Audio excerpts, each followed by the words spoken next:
Welcome to the EST Hangout. This is the EST Hangout, and today's guests are...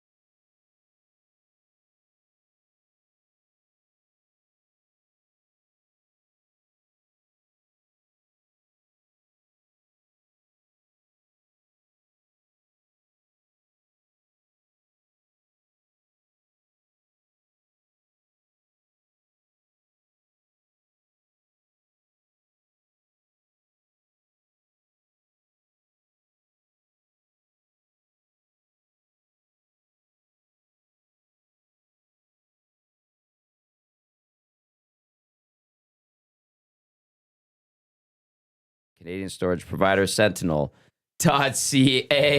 Dusty Nielsen with a cameo. Preet, welcome to the Hangout, man.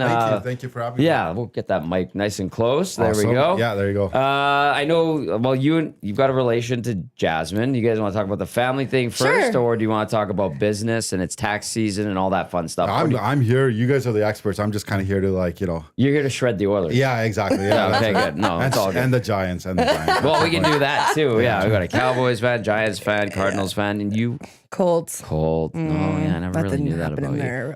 Okay. Geriatric quarterbacks, that's about it.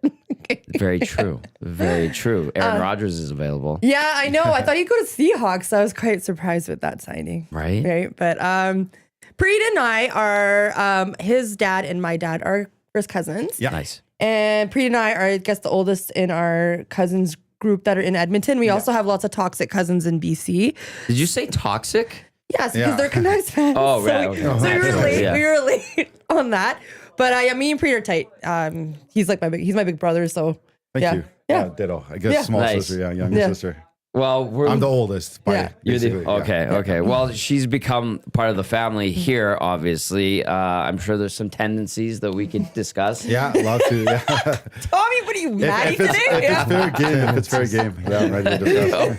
It's a lot of fun, and obviously DVD and Jasmine know each other well, Yes. too. So this is good. This is gonna be a fun one. Yeah. DVD, welcome back. Thank you. I always appreciate you coming in. No, it's good. Yeah, Perfect day after that loss yesterday. Yeah. Yeah, it was. It was not good. No bueno, No. as Tom likes to say. No, and that was what we used yesterday. Yeah. That was the theme of the post-game show. All right, so we will talk about the Oilers and their bad start to the road trip. Of course, people can chime in. You can get in on the Nasty Chat if you're watching on YouTube.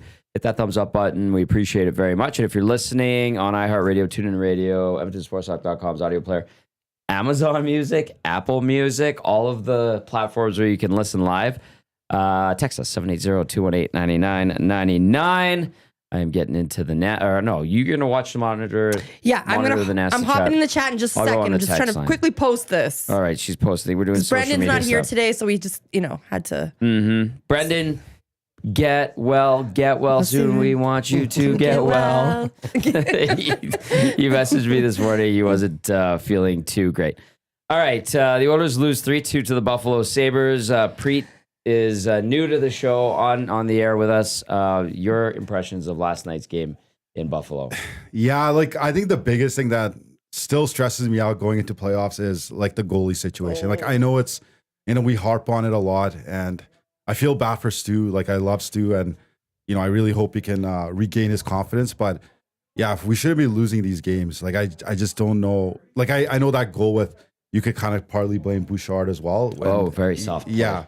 So bad giveaway by Podkolzin too. Yeah, exactly. Yeah. So it's you, but those big saves, when you can make those big saves, I haven't seen one in a while. I know people are gonna say that Dallas game there was one, but that Rantanen save was awesome. Yeah, I love that save. Yeah. So that's my first impressions. What about you guys? DVD. Well, I think really quick. Preet said something there. It's unacceptable to lose these. You can't lose that game. Yeah, you can't lose that game. And you know what? I know you blame the goalie, but I've been on Bouchard all year. Mm-hmm. That was the softest play I've seen him make all year, and he's made a lot of soft plays. He won the race to the puck, just throw it in the corner. I don't know what he's trying to do. Yeah. It's 1 against 2, I get that, but there's no urgency in his game. He plays at the same speed. There's no up tempo, low tempo. He plays at the same speed his entire game. He has no urgency to his game. He knows he has to win that race to that puck. And all you got to do is win that race to the puck, throw it in the corner. Yeah. That play's over. Like, I don't know what he was trying to do. He gets the puck. Yeah, he gets his stick knocked off, loses the puck, and then he stands there and watches them score the goal. I know that I get it. Stu Skinner is not bailing the team out.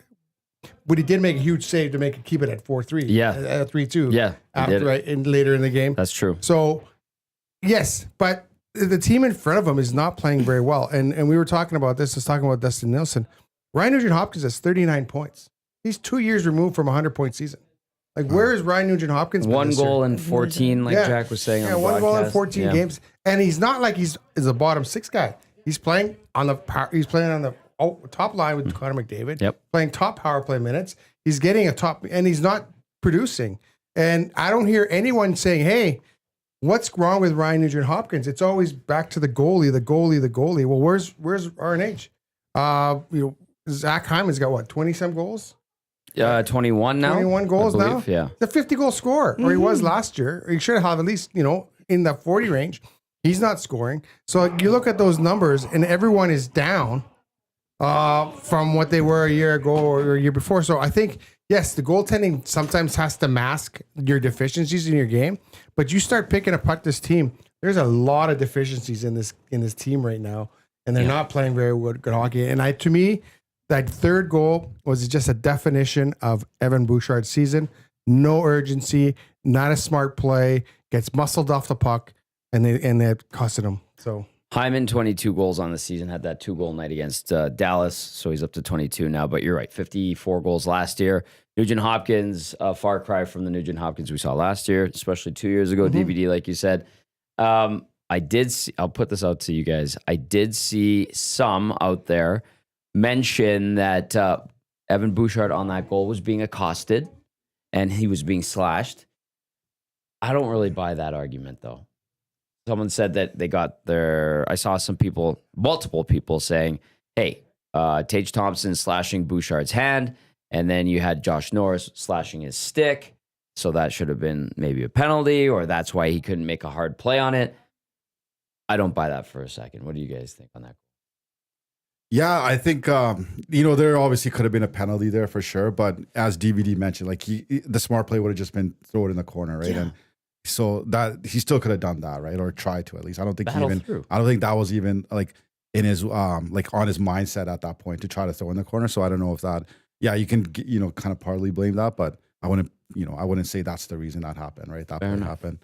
I just think he's.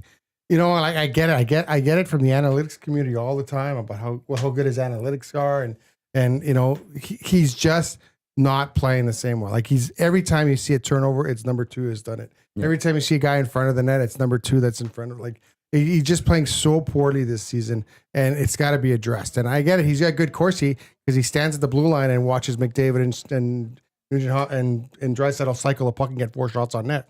You and I could have good Corsi standing on the blue line doing that. Like it's ridiculous. Right? We honestly probably could. And we've seen it on the blue line and we've pointed it out. Hey, look, he's a +5 Corsi. He hasn't touched the puck, hasn't moved from the blue line. Mm-hmm. And I get it. That's why his Corsi's so good. But you gotta address that. Like he's not the player that he was playing last year.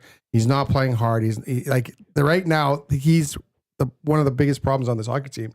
Because every time the puck is thrown away, it's coming off Bouchard's stick.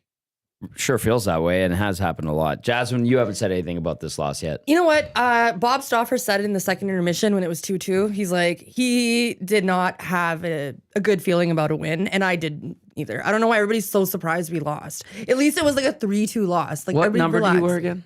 Oh, yeah. Thank you. Yeah, we don't say we. I know. I'm working on it. Yes. My bad. Thank you for that. Bob says, that's okay. Bob still says we. Well, Bob does get paid by the team. Yeah, but he doesn't wear a number. I've asked him what number he wears. Yeah. So I've embarrassed him a few times. What do you guys think about Knobloch not using the timeout?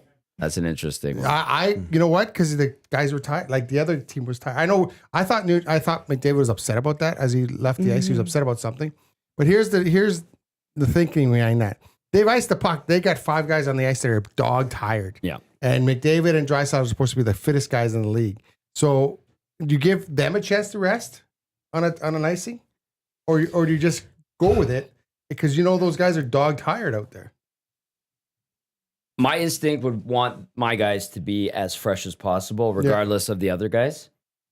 Maybe that's not the strategy. And then the other thing too is, did Knobloch and McDavid have a communication at some point? If they did, and Connor said, no, we're good, then this is moot point. Yeah. But like yesterday, we're sitting there going, wouldn't you have called it there? And they cut to Knobloch, and he was kind of like hitting his fist on his mouth. And He was thinking about it. yeah, You can tell he was so thinking there's about it. like a pensive kind of look. Yeah.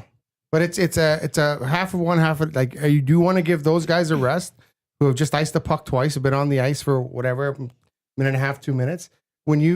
They always talk about McDavid and Draisaitl being in this great shape, great condition. They can extend those shifts for 2 minutes. Like to me, I didn't have a problem with it. To me, it wasn't an automatic. You call a timeout in that situation. To me, it was like, okay, let's figure this out. Those guys are tired. He doesn't want to give them a chance to rest. That's the way I saw it. I think the biggest thing is like, at least did Knobloch have the conversation with McDavid? Like that's the key. Like did he at least have that, bring him along? Like, hey, how tired are you?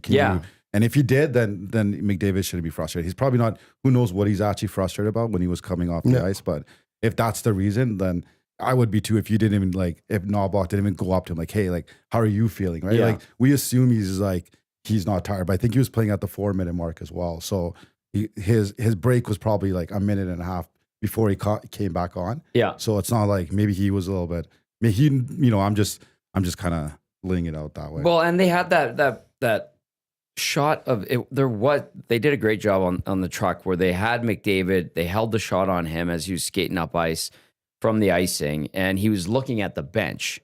And you couldn't really tell. I couldn't see if he was saying something, but if there was like an eye contact there, and then they cut to Knobloch, and he had that pensive look, and he was looking in the offensive zone. And I'm like, did he even make eye contact with Connor? And I'm like, why didn't they call a timeout? But you're right. Like if there was some sort of note, we don't need it, and they had made eye contact and communicated, then okay, then this is all moot point. Exactly. Now if Connor and Leon are going, why the hell didn't you call a timeout there? Could have used the break. Yeah. Then we have an issue. It didn't come up post game, so maybe it wasn't an issue because I didn't hear a thing about it. No, maybe it wasn't. From the Oilers. Sorry, I should say. But I'm sure, like, if you're Connor and Leon, you need a blow, then you got to let the coach know. Yeah. Right. And if maybe he's thinking, well, they didn't let me know, that I'm not going to call a timeout. Like, to me, you don't call that timeout situation because you're taking your foot off the other person's throat, right? Giving them an opportunity, giving their checkers a chance to rest. And they were tired. They like I said, they iced the puck twice. It was the second time around. So I didn't have a problem with that. Obviously, hindsight is 2020. They didn't score, so he looks like they should have called a timeout. Had they called a timeout and not scored, I think we would have in the argument the other way. Right. Oh, you let their penalty, you let their checkers guys, and all checkers rest. That's a terrible call. So right. So it's hindsight, right? This is true. Lots of Oilers fans in the arena yesterday. Oh, Buffalo. It was loud. They all come from I Toronto. know. Yeah. And it was nice though. They are all over the country. Somebody said this to me during Mark Ciampa, who's now with the New Jersey Devils, but he was my old boss at Oilers TV. When I started traveling with the team, he said, the Oilers seem to be everybody's second favorite team because, and first of all, Oiler fans travel well. They really do. And then they seem to be everywhere too. You were on the road for decades. I went on the road, Okay, I have a text that came in from Matt Hyman. This is an interesting one. It is in regard to Evan Bouchard. It says, legit question, you guys. Do you think Bouchard is capable of becoming defensively reliable someday? No, I don't. Well, he was last year. Was he? Yes. No. I don't know. I just think this is the guy that, when we've talked to him, we've played, he's a very skilled guy. But I just don't know that sometimes he makes the smartest of plays. He can play the puck, he can pass the puck, but sometimes in situations, he just doesn't make smart plays. It's not good plays. I agree with that. And we were watching this from the press box, and you watch him go get the puck. He's got to play up the wall, or he's got to play back around the net, and then for some reason he decides to go right up the middle. How many times it's been intercepted in the back of the net? Through two sticks. Yeah, through 2 sticks, and then you're like, oh, Stewart should have had that one. Well, maybe don't throw the puck up the middle. Like, it all gets to that point where you see plays developing, and I get it. If the game is easy from where we're sitting, the press box, the game is easy, but you got to be able to see stuff like that. And how many years he's in the league now, and he's having 5, like 4 or 5. you know, like this is not a raw rookie here. Like this is a guy who's been in the league. He's supposed to get a huge contract this year, and he's a defensive liability. Like you can't be that way. And it's more than just defensive liability. He's throwing the puck away a lot this year, a lot. So he's not taking care of the puck like he was last year or the year before. So I don't know what's going on there. But last year it was all about, oh, wow, look, Matthias Ekholm has come in and really settled him down, really doing well. And I think, to me, Ekholm did most of the heavy lifting last year. Yeah. Now Ekholm is not doing as much heavy lifting this year for whatever reason. And Bouchard's being exposed. Preet, what would you say? Well, that was a good answer. Well, I think it's a good timing for him to not have a great season with the contract looming. Like, I know before the season, people were saying like 10 million plus, you know, as a contract figure. I don't see that happening. Like, I think that would be a huge mistake. Like, I think, you know, 3 to 5 years from now, we'll be talking about the Bouchard contract. Like we talk, you know, about the Nurse contract. Obviously not this year. He's been playing great, but yeah, I think I really do worry about that contract still. And hopefully, you know, we can get a little hometown discount with this play this year.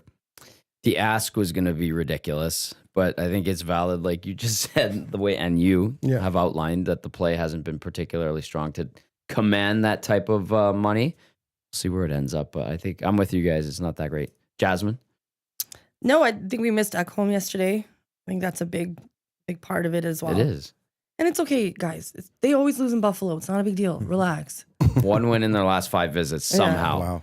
Yeah. For whatever reason, they can't win in Buffalo. But no, like it'll come together. But I just think right now it's a situation where he's got to figure it out. Like he's got to figure it out. And you're not like, remember people were talking about last year. Oh, you know, Evan Bouchard is in kind of like Cale Makar. He's in that conversation. It's like We had 80 points. yeah, but you look at those two players now, and you're like, they're not even in the same stratosphere. No. Right? That's so he's fair. not going to get Cale Makar money because he's not in the same stratosphere as those guys, right? He's That's not true. he's not in the same conversation as a guy like that.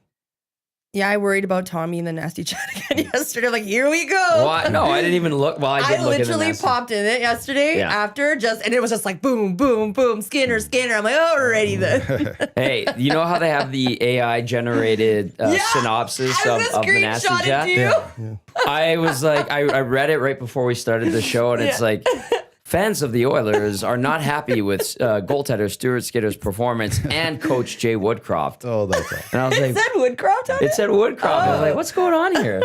He's been the coach for over a AI year. blocking still. Yeah, exactly. I'm like, this is crazy. Text comes in via the inbox, 780-218-9999, says Bouchard's definitely having an off season, but he's also 3rd or 4th in the NHL in scoring for a defenseman. Yeah, he gives the puck to McDavid. There you go. Yeah. You know what? Here, Connor, take the puck. Right, let's we have to temper that, right? Like, don't you think? Yeah. If you look at his points, how many come off? How many points does he have?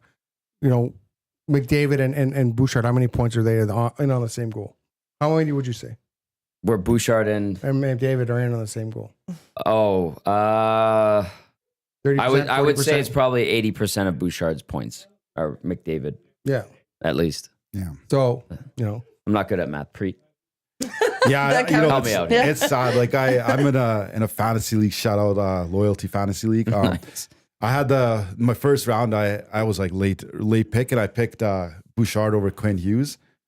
Kicking myself right now, but I do think he'll come back. I think he just you're playing with McDavid and Draisaitl. Like you don't have to worry about the offense. He should just focus on just playing defense and maybe make his game really simple. Like I kind of sometimes wonder if we should just stick Nurse and Bouchard together and see how that pairing goes. Because that is if you're gonna sign Bouchard to that contract and Nurse is already gonna be here, like that's probably gonna be our pairing of the future, right? Like a couple of years from now when Ekholm retires, right? He's getting old, right? So try those two and maybe just right now you're just throwing like, noodles out the wall or things out the wall and hope something We'll sticks. see what sticks. Yeah. They did try Nurse and Bouchard, I think 2 seasons ago for like a game, and it was a disaster. It was, okay. Yeah. But who knows? They could change. Okay. You want to add something before I get to this text? Because this is going to No, stir it up. I'm chill. Everybody calm down. I'm fine. Are you in the nasty chat being like, it's okay, don't worry Everybody's about just going at it. Bouge. Yeah. I Yeah. know. Trust No, I'm just me. sending Hopefully hearts. he's not listening right now. No, oh yeah, he's a huge fan and loves our work, especially Bouchard's in New DVD. York right now. Yeah, no, he's probably Have a day frolicking off. about In Jersey. Manhattan. No, they have a day No, off. there's- Manhattan. They're all in Manhattan. Oh, are that's- they? Yeah, so They have a day off in New York today. So Yeah. I wonder if I'll see them in Manhattan yeah. when I'm there. Those trips are awesome when you hit all three: New York, New Jersey, Long Island. You They just just stay stay in Manhattan. in Manhattan. Lovely. And we have a hotel right across from Central Park, and they can. Oh, it's What hotel is out of curiosity? no, you shouldn't say. Oh yeah, not on air. Yeah, You can tell me no, after. no, Yeah. no, can't. Yeah. Yeah, that's not. I'm good. just curious because like I because just wanna fans show up and it Yeah, gets yeah, that's awkward. weird. That Don't does. do I've, that. I've seen it. Yeah. It It gets happens really a lot. awkward. They yeah. show up a lot. Yeah. The autograph seekers seems to know where they are all the time. So like just to kind of like the Buffalo, they just essentially like fly in, like they stay in Manhattan, but they just fly No. back. They flew from Buffalo to New Oh, York. okay, Yeah. okay. So they were in Buffalo, and right after the game, Then they do all they fly three straight to games. New York. Yeah. Stay in Early one games. And then too. so Yeah. now they're gonna stay in one hotel. They took the day off. They're gonna practice in Jersey tomorrow. Okay.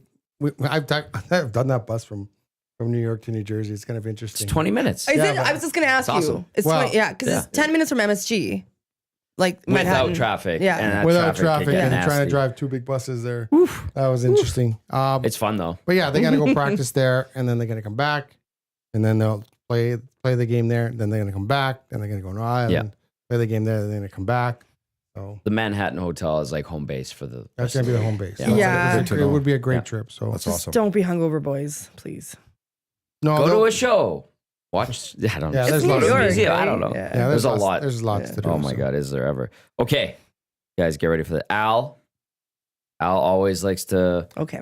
push a few buttons. Al comes at or creates discussion with numbers and stats, which is good. Here we go. Directed towards me, but I'm going to put it out to all of us. Sure. Al says, "Hi, Tommy. You should see the tweet Mike Kelly put out on Bouchard a few weeks ago. Bouchard is not, all in caps, a defensive liability. Bouchard only gives away the puck on 11% of his possessions. Sixth best in the league. Everything flows through him. Second text, Bouchard has better all-around metrics than Makar. You know who else is the top 10 in giveaways? Makar. He gives away a higher percentage of his possessions. Third text, Bouchard gets points of McDavid's goals because Bouchard is the best at making those outlet passes. You think McDavid gets as many points as he does without a D-man outletting the puck to him? Al. Can I quickly have you my start, rebuttal and then towards Al? we'll rip it home. Yeah. Al, I love Mike Kelly, and I know he's deep into the stats, but Evan Bouchard is not a defensive liability is outright false.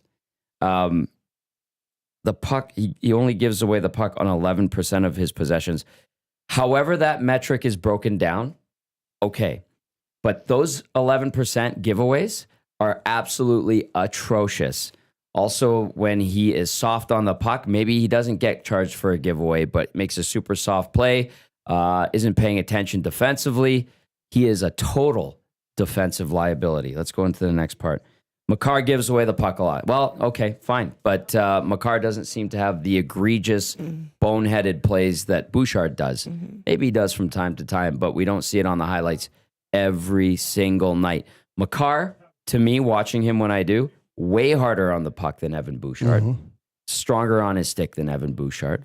I'll rebuttal with that. And then a third text, Bouchard gets points because with McDavid because Bouchard is the best at making those outlet passes.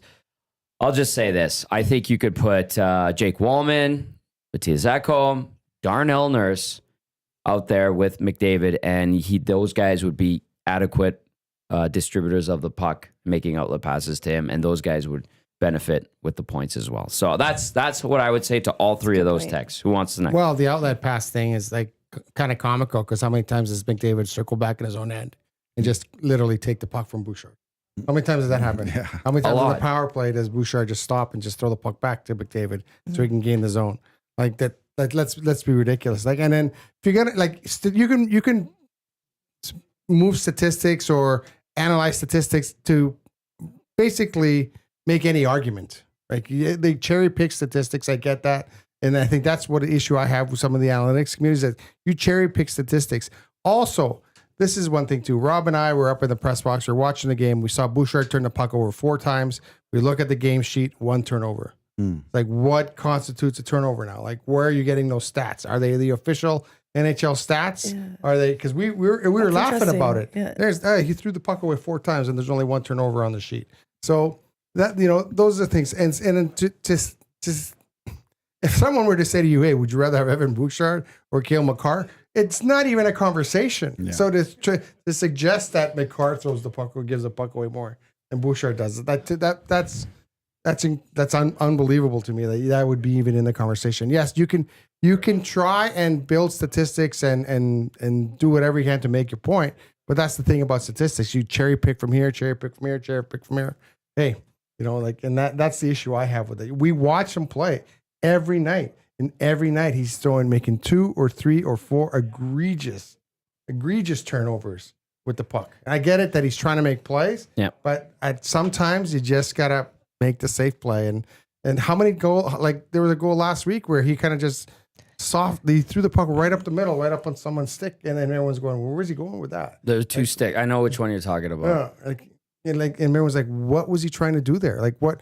Like, it was a total unforced error. So yeah, no, I don't buy that argument at all. Preet, what would you say to the Bouchard not making that many egregious giveaways?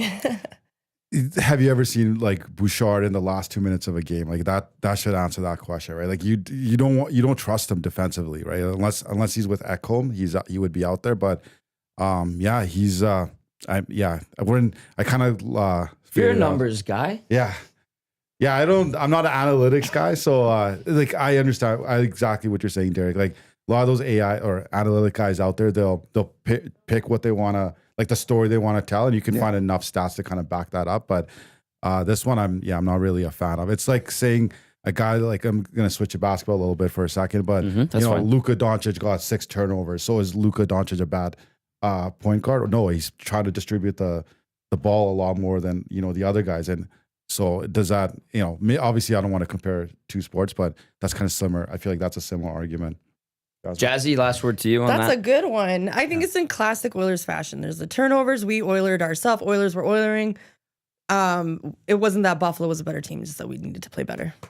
Got some people responding. I like it. Keep those texts coming in. Paris Jewelers inbox 780-218-9999. How's the nasty chat doing? Is it getting lit up? It's funny. Is it actually? Yeah. Okay, good. And it's always more interesting when the team loses. Than Well, when they yeah. win. It's easier to pick. It's easier to pick stuff apart. Exactly. Jason and Leduc chiming in says, it's easy to not give the puck away when you give it to McDavid and he drives the play. Makar rushed the puck way more than Bouchard, and as a result, will give it away at a higher frequency. When Bouchard tries to do it himself, he gives it away 90% of the time in a high danger spot. There is your expletive 11%. Signed, Jason. No, I agree. Leduc. I agree. And you know what? If you have McDavid on your team, you give the puck to McDavid. Let him carry it up the ice. Like, you're right. Bouchard rarely skates himself out of trouble. He rarely makes the safe play, and he rarely wins a battle. Like, that's the one thing too, is that you gotta, the battle thing is frustrating. The battle thing is frustrating. He's gonna go into the corner. He's not gonna come out of it with a puck, or very rarely. And I think that's got to be frustrating for the Oilers, is that he's just got to get tougher. He's just got to get a bit more emotional. He's got to get stronger on the puck. Yeah. And I think that's the one thing that probably frustrates guys the most, is that you got to get tougher on the puck. And that play last night was a perfect example of that. Yes, you're gonna get hacked, you're gonna get whacked, you're gonna get slashed, but you gotta play through that. You gotta be tougher and play through that and make that play. And there just seems such little urgency on that play. It's 2-2 in the third period. You're racing back for the puck. You have a step on these 2 guys. You're the last man. You're the last man. It's not a hard play. I'm gonna get to this puck and I'm gonna throw it in the corner. And Or rib it the other way. well, like if you're just gonna get there just there, flip it into the corner. It's a simple play, and everyone's like, "Oh, what a smart play with Bouchard." Instead, he gets stripped, and then people are talking about, "Oh, you got slashed, and you got hacked." Yeah, when you play hockey, you're gonna get slashed and hacked and whacked. That's just the way the game is. Yep. And you got to play through that. D-Rock is saying Bouchard's bad skating is really getting exposed this season. What do you say? That's the first I've heard someone bring that up. Me too. He does have a weird stride. Yeah. Have you noticed that? Well, he's not a great. I don't think he's a bad skater. I don't think he's a great skater. I Right. think he does enough to get by, but he doesn't have another gear. He plays the game at the same speed all the time. And I think we've seen a lot of guys like that. And I know Cam Barker was like that. He plays the game at the same speed. If he has to pick up a gear, it doesn't seem to be there. It doesn't seem he doesn't have an extra gear, or he doesn't have an extra level of urgency. I think maybe that's the thing. He's got to develop a level of urgency and recognition of the play sometimes. I want to build off that and ask you guys this. When you see Evan Bouchard and he coughs up a goal like that, yes, there were other mistakes made. Yes, you probably want to save there from Stu Skinner. Yes, you don't want the giveaway at the blue line from Podkolzin. And you kind of just see that like stoic look on his face. Does that get frustrating as fans of the team? Absolutely, yeah. And what are you guys thinking when you see that? Show your anger and your frustration. Same with like Knobloch, right? It's the same sort of thing. Yeah, but you could like punch Knobloch in the face and he wouldn't get mad. Not that I recommend that. Please don't. But he's just a very easygoing guy. So yeah, it's kind of like where's the anger and frustration? Like show it. It's gonna help you in the game, right? Yeah. He does skate off the ice after goals against fast though. He's not an emotional guy. I get that. No, he's not. But it's just he is what he is. But I think right now he's not the only guy having a bad season. We just talked about Ryan Nugent-Hopkins having a bad year. We talked about Hyman having a bad year. Yeah. Yeah. When's last time? Henrique's having a bad year. Is having a tough year. Connor Brown's having a tough year offensively. Like those guys. Janmark, when's the last time, he's having an off year again. You guys saw that breakaway he had the other night, right? Yeah. Swept it right into that's right good Corsi. That was good analytics. So speaking of like analytics, technically who's supposed to be having a good season is Jeff Skinner. Like why? Like do you feel like he should maybe get a crack on Nugent's spot, or are we just kind of ruffling something that doesn't need to be like?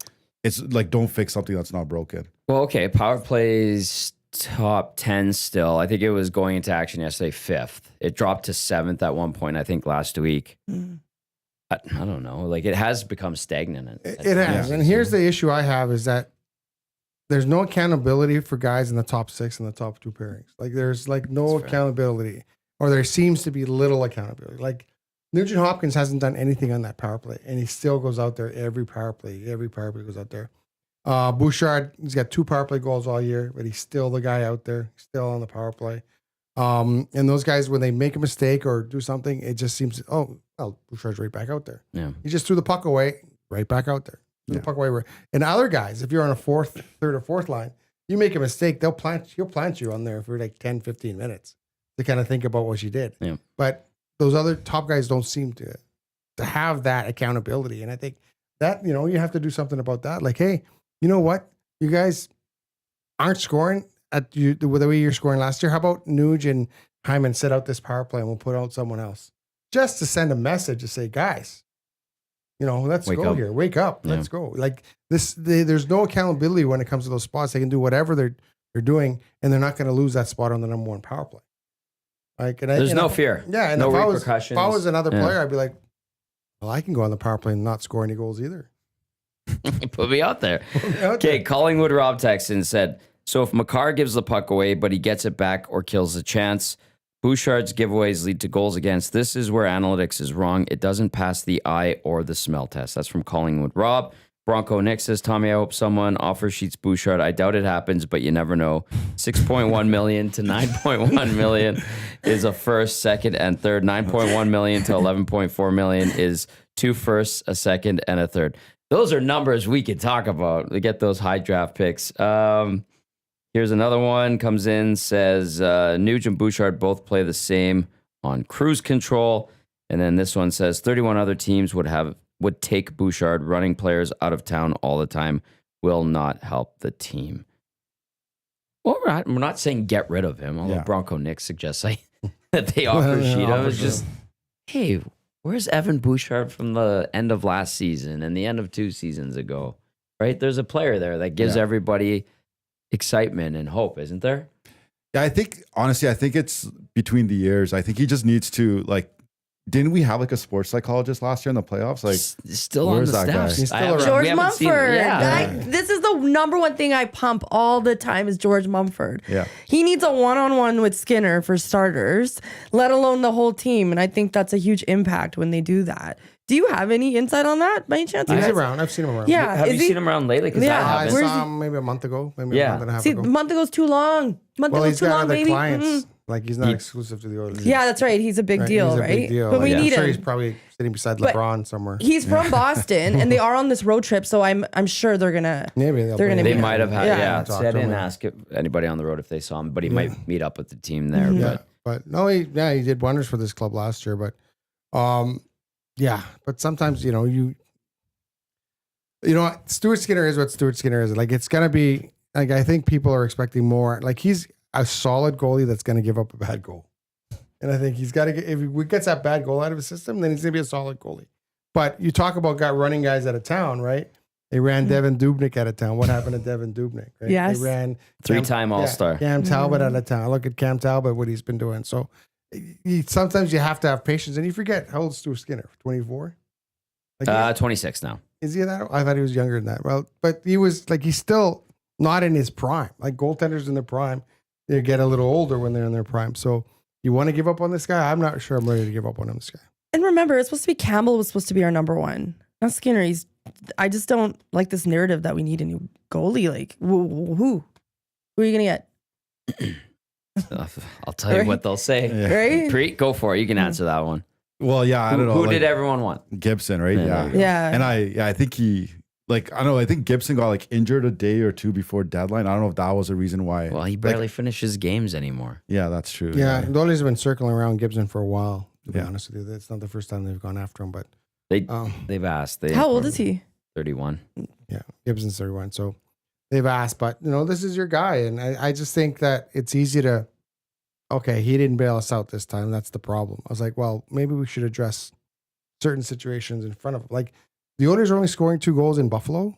Like no one's talking about that. This is Only true. 2 goals in Buffalo. Yeah. This is a high-powered offensive team, Mm-hmm. and you only scored twice. At least it And wasn't like I get he hit 7-2. the post 5 times, but They did. Yeah. yeah, We had Joe DiBiase from WGR 550 in Buffalo on yesterday, and he was talking about Ukko-Pekka Luukkonen. Great name, by the way. Great name. And he goes, Ukko-Pekka Luukkonen, or UPL, was showing signs of playing like a starter a year or two ago. He goes, I haven't seen that at all. There's no consistency in his game. He might not be a starter. They went with him over Allmark. And then, so Joe went on this rant about UPL. He had a good game yesterday, but if he struggled so much, why did you only get 2 on him? yeah. Like they only scored 2 goals. Like going into Buffalo, one of the worst teams in the league, and you only scored 2 goals. Scored 2 goals, and now everyone's ripping on the goalie for letting in a 3rd goal. I get that, but like you got to score more than 2 goals. This is an offensive juggernaut. It's supposed to be, right? Like, and they're stumbling and bumbling, and can't score 2 goals. And how many times have the Oilers been goalied? Right? Like after a while, maybe it's word not has the come up a lot goalie. on post game. Yeah, maybe it's not the goalie. Maybe it's the guy shooting the puck at the goal. Legit. Do you think that's something to do with our strategies? Like, are we playing not to our our strengths? Like, should we not just try to run teams out like 6-5 if we're not going to get the? I think goalies sometimes get too cute with the puck. Yeah. I think they're trying to make that perfect play, that perfect pass, and there's not enough just shooting it and going to get the rebound. Like there's not enough of that. Not enough throwing the puck at the net. Not enough. You got to get tougher in front of the net. There's not. They're all want to make the cutesy plays and the nice cycle and then the wide open, backdoor tap in. But, sometimes you just got to go in there, throw the puck on it and go get it and win battles in front. And I think there's not enough of that with this hockey team. Did you guys notice a lot of perimeter play too last night? Yeah. What were you going to say? I'm just thinking about an afterthought here with Max Jones in the Canadiens game. There was like a play that he did in the second period where he selfishly took the puck right down the middle and he shot at the net and it could have gone in, but he looked and he's like, no, I'm not passing this puck. Yeah. Like sometimes just be selfish. Yeah. You had the room. He knew he had the space. He got it all the way to the net. Yeah. And I how like many it. times have the Oilers we've been watching, they got a wide open look in the slot and they'll slide the puck over to a guy in a faceoff circle. It's like, how much more happens. open do you want to be? You're in the slot. Like shoot the puck from the slot. I want to be wide open. Thank you very much. I'm just saying, it's like you got a shot, take it. Take Like, it. That's Exactly. that's one thing that's frustrating with this team. All right. Lots of texts are coming in, by the Please. way, which is Love. great. Keep those texts And coming in. the nasty chat's 780. bumping. Yeah, Nasty Chat. Okay, keep an Yeah. eye on that. Yeah. I should mention 2 portions of this hour brought to you by The Hive Product Marketing, the official merch partner of EST, promotional products that bring the buzz. Check them out at thehiveproductmarketing.com. Tom Gazzola, Jasmine Sidhu, Preet Sandhu from Gallo LLP, and Derek Van Diest from NHL.com with you. Here's one. I know we're going to talk about some other stuff, NFL free agency, some NBA stuff. I know, Jasmine, you did some prep yesterday. Preet, you're an NFL guy too, right? I am, yeah. Yeah, okay, perfect, good. We're going to continue this conversation because we've got a lot of texts that I want to get to. Yeah, let's go. And we're getting arguments on both sides. Yeah. This one says, in regard to Bouchard, how many D-men the past years playing with McDavid put up Bouchard numbers? Just curious. Prior to being traded, Tyson Barrie led all defensemen in scoring one year from the Oilers blue line. That's right. I'll point that out. Cozy texting and says, if it is that easy to put up points with McDavid, why hasn't any other D-man put up more than 50 points this season except Bouchard? Cozy, I just said it. Tyson Barrie did it in a shortened season on that point. Who plays the most with McDavid? Yeah. What defenseman plays the most with McDavid? It's Bouchard. Yeah. Bouchard and Ekholm were out there, right? So that's why. Is those guys get all there's only one defenseman that plays on the power play. And guess who that defenseman is? Evan Bouchard. He plays 90 seconds to 2 minutes on the power play. Does any other defenseman have a sniff on that power play? Well, Ekholm leads all Oilers defensemen in power play goals with 3 right now. Yeah. Bouchard scored his second last night. Yeah, he did. He did. And it was a nice goal. And it was nice. And you think, wow, why don't they score more goals like they have in the past? Yeah. So it's like, but this guy plays 98% of the power play. That's why he has all the points. And he plays every shift with Connor McDavid, pretty much. That's why he gets all the points. Like it's not like other guys are getting the same amount of time with McDavid and Draisaitl. Yeah. Right? They're not. It's just that's my counter to that argument. Okay, people are fired up. I know. Okay, Haas says, Knobloch, not a good coach. He had good players that took him to the Stanley Cup Finals last year. Bush is a third-pairing D-man at best with a big shot. Look at their last 20 games. They are not contenders. Haas is not happy. Ouch. Yeah, Dudley's texting with Eric. This one from Paulie Deuce says, it's unreal hearing people that sewer Skinner while defending Bouchard. My mind is blown. I feel like it'd be easier to just say that these people just don't understand how the game is played. That's from Paulie Deuce. We got to Collingwood Rob.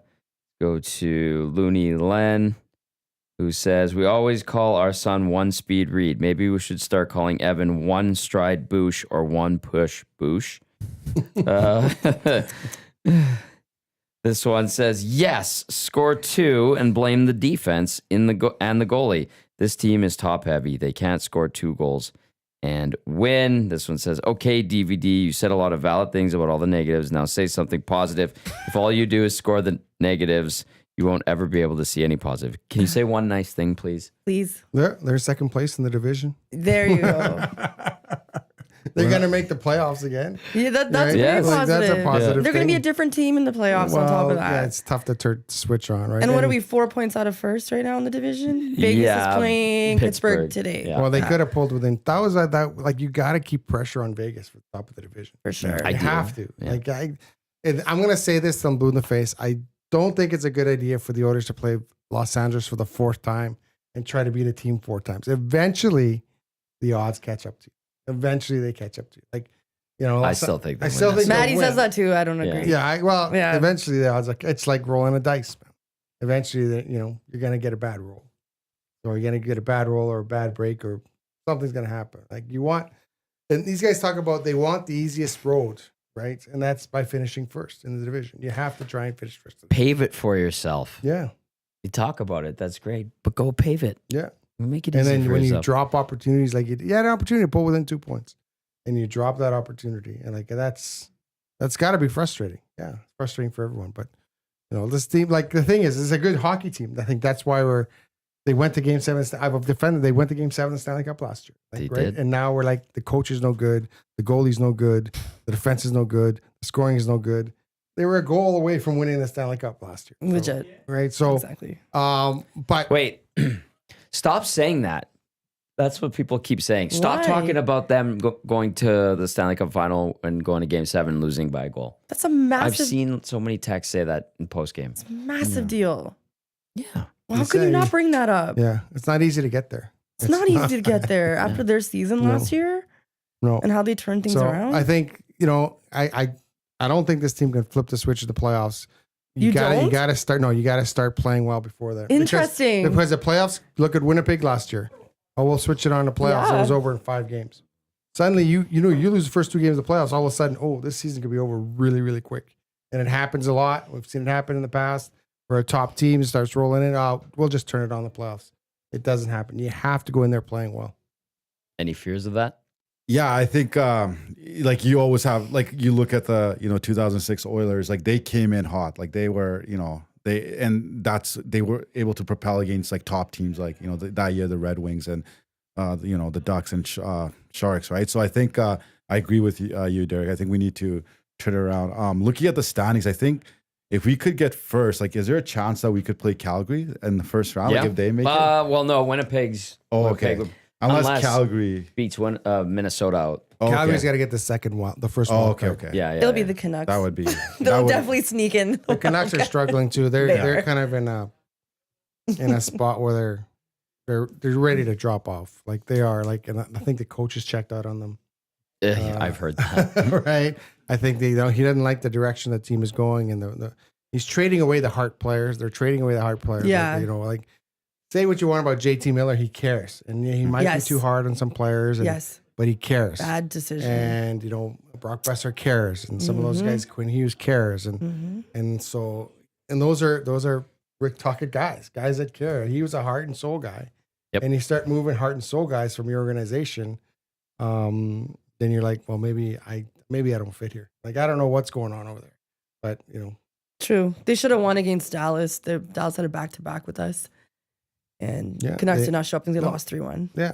They still have a few heart and soul guys, but it's just not enough for Rick Tocchet's like it. And to me, trading a guy like Miller, I can't believe it, eh? That's a sign that's saying, okay, we're going in a different direction. So, yes, I get it. He was hard on your star player or there was some issues there, but you want guys that care.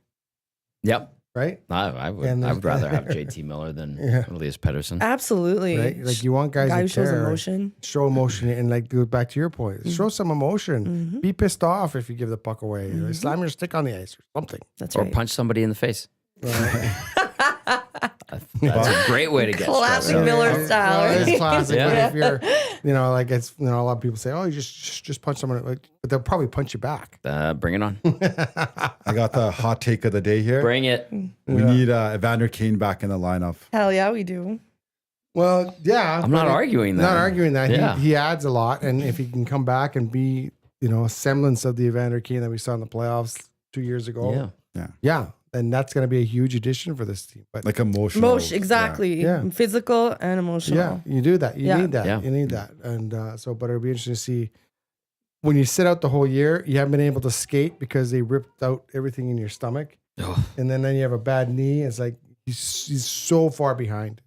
Like it's like these guys are such in great shape. And he is so far behind. He has so much catching up to do. It's going to be tough. He did make that comment during the availability after it was announced that he had the knee procedure.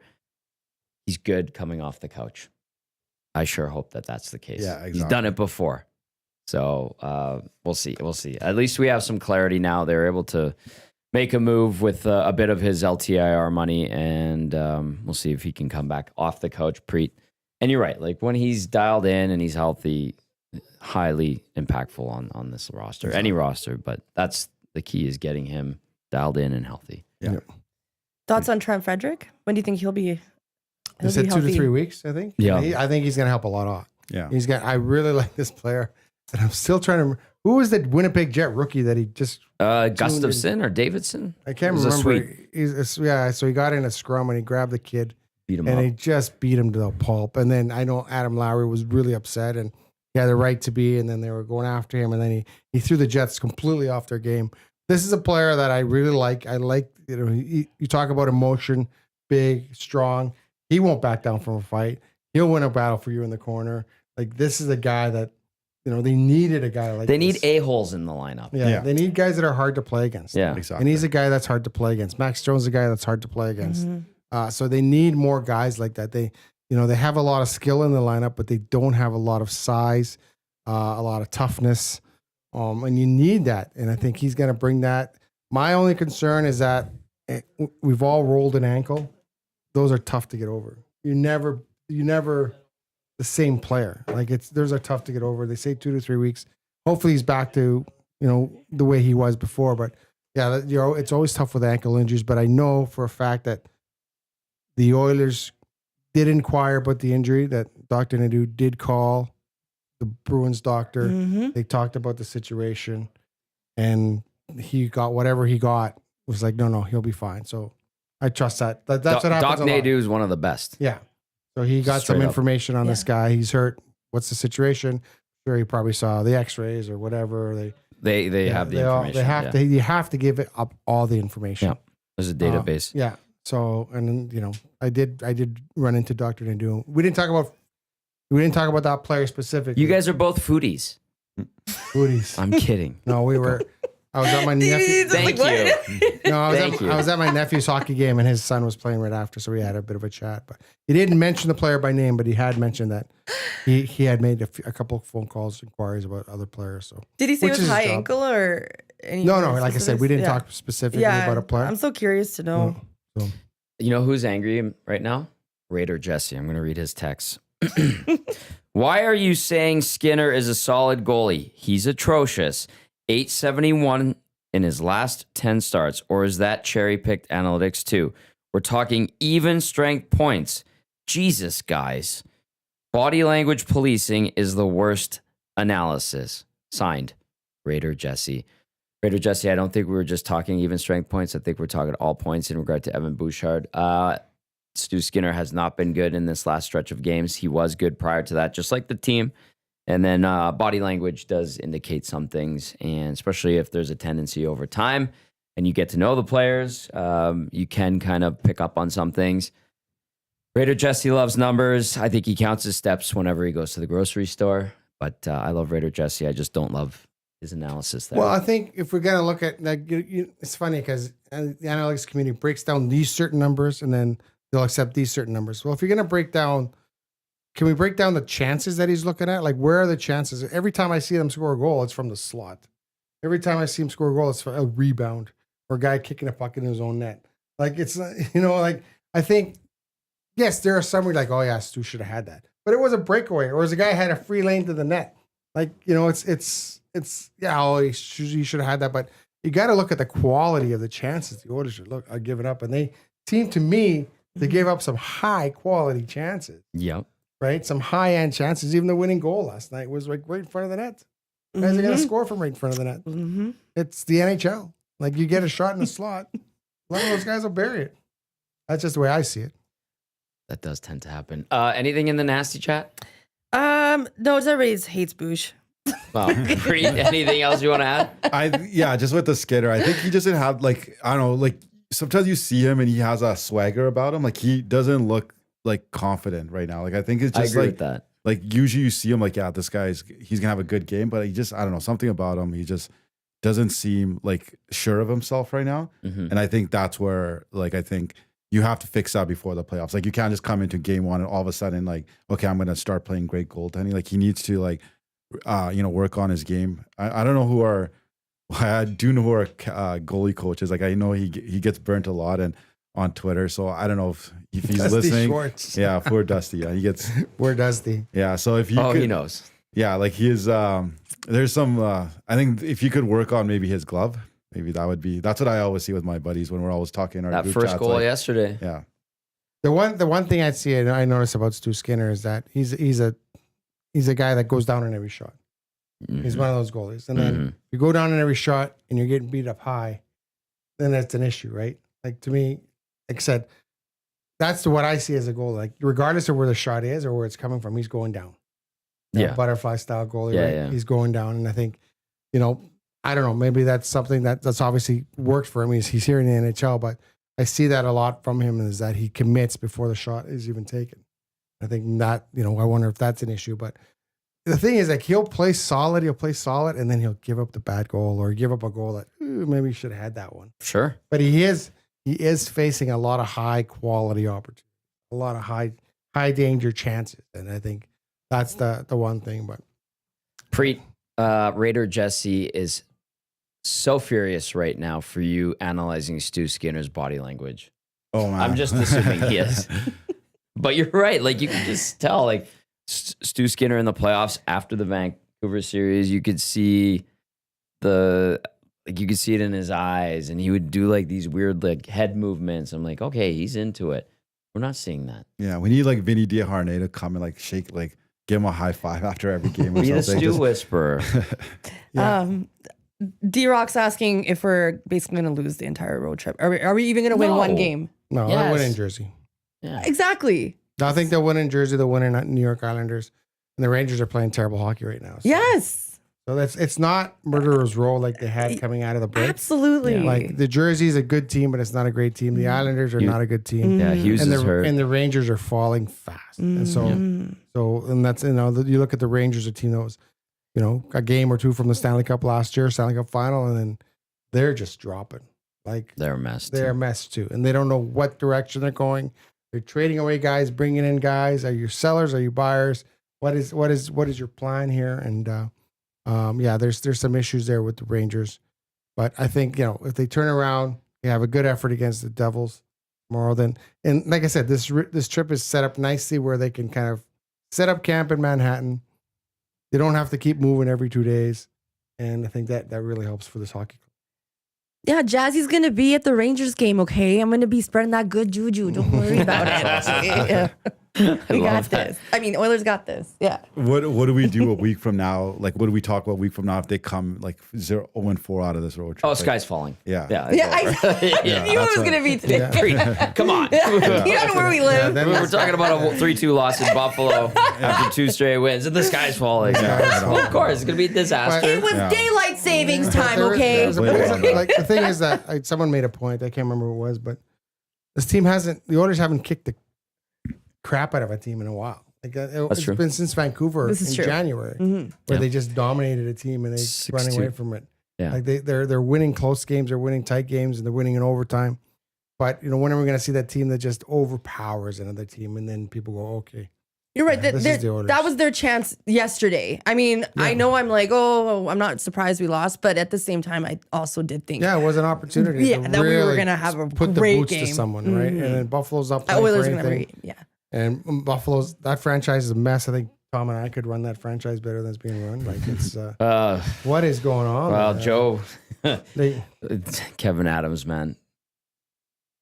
Kevin Adams. Something in that water. Like they used to say that about Edmonton as well. But like you leave Buffalo and you just become a superstar. well, right? because Yeah. they don't That's a develop good point, players yeah. well. They don't put them in proper situations. They're draft. How many first overall picks can you get? And it's just like, like the Dahlian and Power. You think there'd be those two guys, build off those two guys. How many good goalies have they kind of gone in there?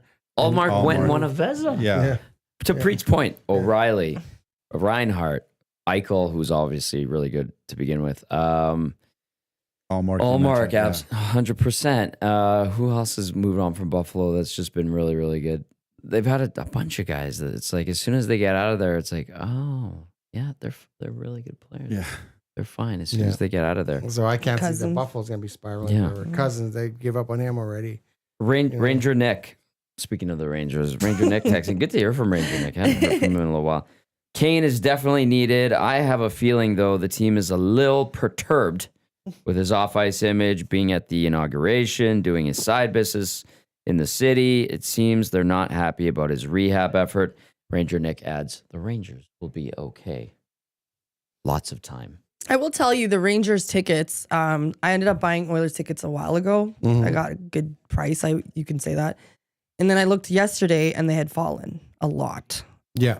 So I was quite surprised. But Yeah, the Rangers Yeah. seem to be in like, what direction are they going in now? Like, they signed Shesterkin. He hasn't been the same guy. Aaron hasn't been the same. They got rid of Trouba. They lost a lot of grit there when they got rid of him. Guy that didn't want to leave. So it's just there's a lot of issues right now with that team, and I think they're just a little confused about what direction they want to go. So what are your thoughts on the Willman signing? Wallman? Yeah. Yeah. Oh, well, Yeah, we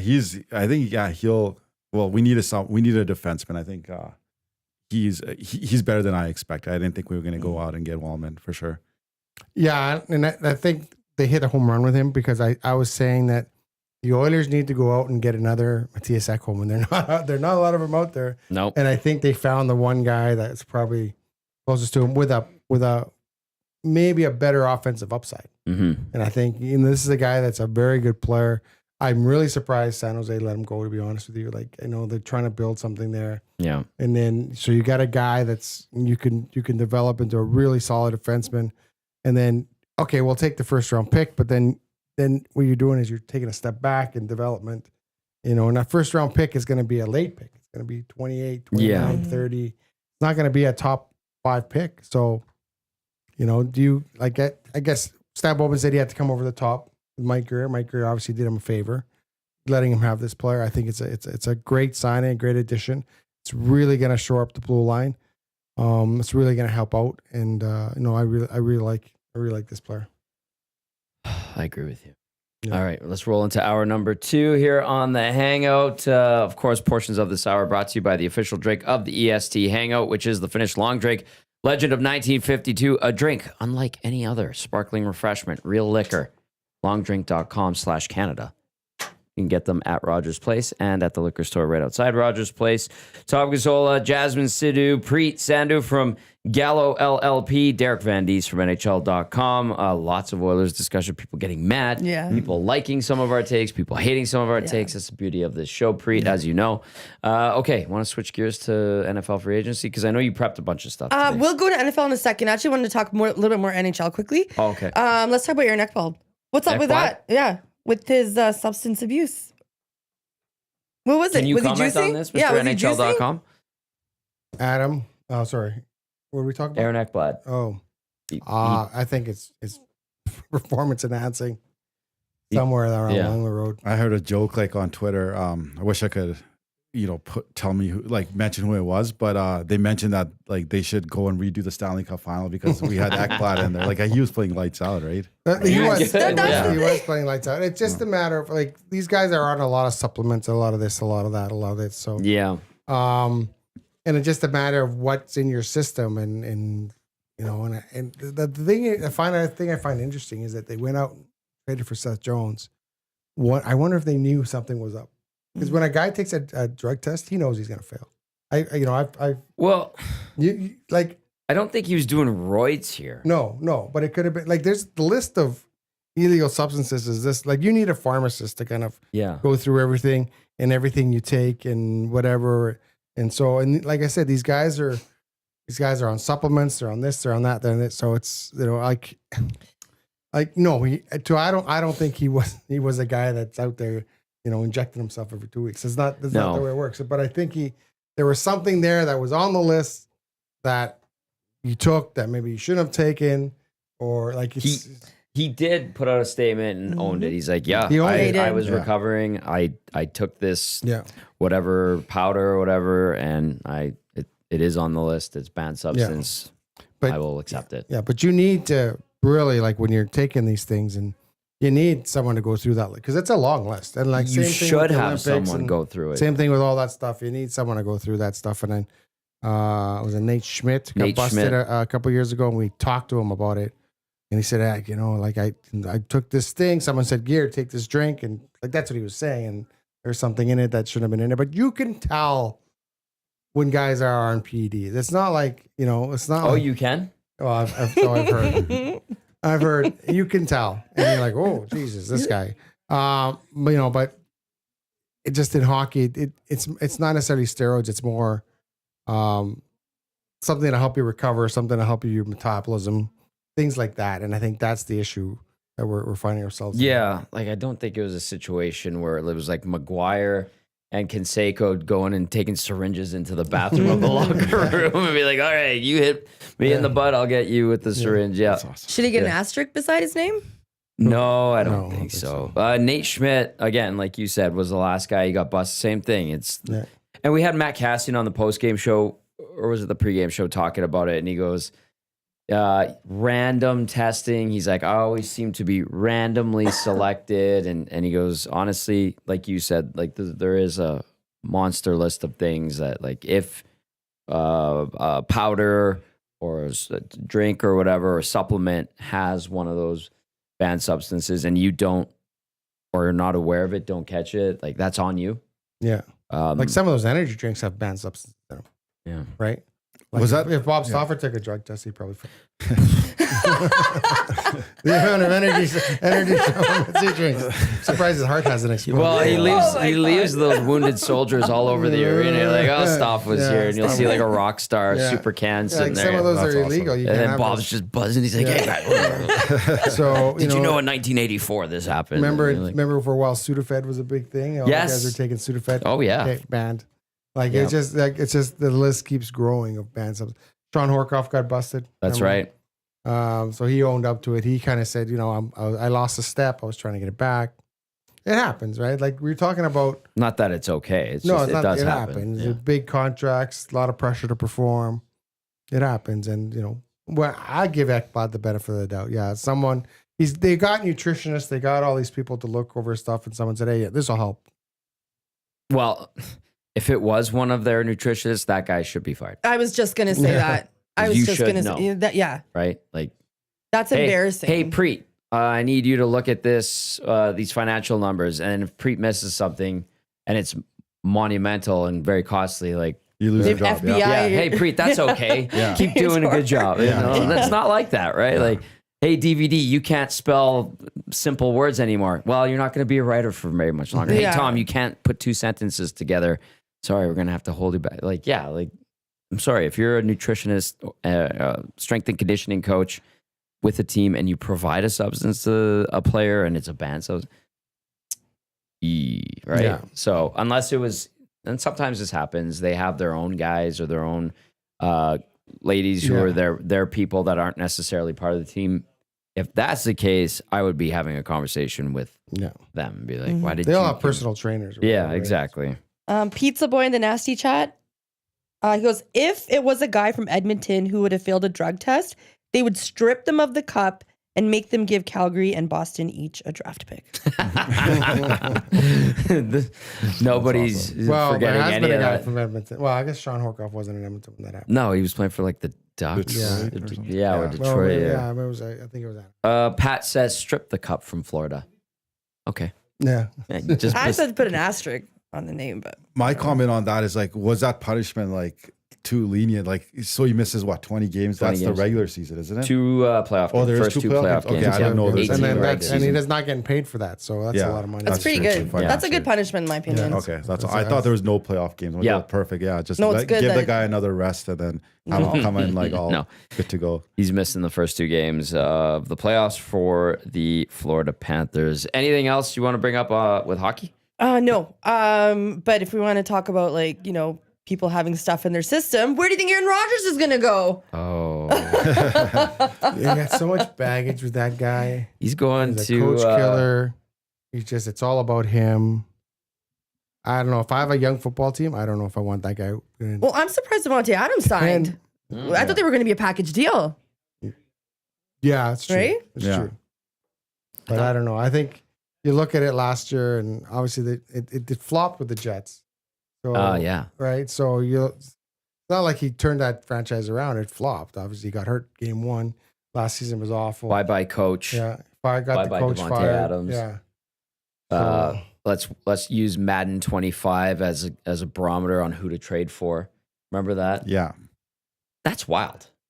If that was my team and I'm hearing that the owner's son is like making trades on a video game and suggesting them to the GM, I'd be like, I can't like this team anymore. No. I think that's the reason they're in the situation they're in, right? What a pickle. Yeah. So I don't even know if you want him to come in and be a mentor to a younger quarterback. I'm not a Aaron Rodgers fan. He's a talented guy, but it's all about him. Always been all about him. He's never taken accountability for anything. It's never his fault. Last year was never his fault. Right? Of course not. Offensive line wasn't good enough. Receivers weren't good enough. Running back wasn't good enough. Defense wasn't good enough. It was never Aaron Rodgers was not good enough. I think to me, character matters. And I think especially if you're trying to run a winning franchise, you need that. You need character guys in that locker room. You don't need guys dividing that locker room and Yeah. What I heard, like that, the Jets were a mess last year because of it. You think Aaron Rodgers was dividing that locker room? Oh, for sure was. Got the coach fired. He didn't though. He argued that he didn't. That it Well, wasn't. he's not gonna he admit argued. to that. Okay, well, Yeah, that's okay. it. He's gonna Yeah. admit to that. He got the coach fired. He got an argument with the coach, and the coach was gone. And Salah, Right? he got no, but then Salah went to Cowboys. He's like an advisor somewhere. Yeah. I forget, yeah. Yeah, yeah. I mean, Okay. Where did Aaron Rodgers go, or where do I think he goes? You asked? Yes. Costa Rica, ayahuasca retreat. Good one. Tommy. Thank you. I still have to watch that Netflix. Is it worth it? I think it is, Preet, to watch that series. what series is that? It's the Aaron Rodgers. I can't remember the title of it, but it's a 3-parter, and it's remember like it. each episode's an hour. Yeah. I don't like Aaron Rodgers because I feel like he's just a weird dude. And obviously, we've watched the dismantling of a mediocre Jets team. I'm sorry, Josh Clausen, to become kind of a joke right now. But it gives you a good picture of like who he is and why he is the way he is. Yeah. And you're like, oh, that's why you're crazy. I get it. I don't, and like it's really well produced. They do a good job, and Rodgers, to his credit, like very open about everything, and you're like, okay, yeah, you're a weirdo. I wonder if that might like hold him from getting signed, right? Because I think, Hell yeah. oh really, eh? I haven't, like I said, I haven't That's- watched it yet, so I don't know like what's in there, but I wonder if that's maybe where teams have some hesitation now. I would watch that if I was a team thinking about getting a quarterback. Like what teams, in your opinion, because I know we'll all follow the NFL, but like Mhm.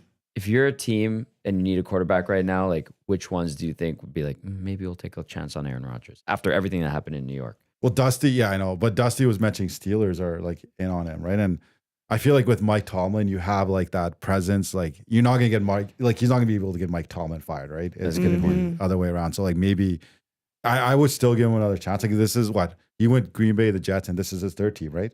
If This he would gets be a third team, if he yeah. gets a third team, right? So it's not like Jets are just like I'm a Giants fan and I can call Jets a garbage franchise. So Absolutely. So- You and Struddy. yeah, exactly. Yeah. So like I think I think I'd probably would see if he doesn't like the next team he goes to and he doesn't make it like or doesn't do anything like of nature of substance. Sorry, I think he's gonna be probably retired right after that. I think or maybe CFL. Just don't even. You leave the CFL alone, Aaron Rodgers. Yeah. CFL, Yeah. Were you to add something? No, I think Aaron Rodgers is going to go to San Francisco. I think that Brock Purdy is a product of the team, a very good team. And he's going to be too expensive, and Aaron Rodgers will take a hometown discount. That'd be awesome too. Yeah. And then ruin that franchise. Tommy, just know, I'm- hating on Rodgers. I think there's so much drama There's a and lot of unnecessary baggage baggage. Yeah. And it's A like, lot of baggage.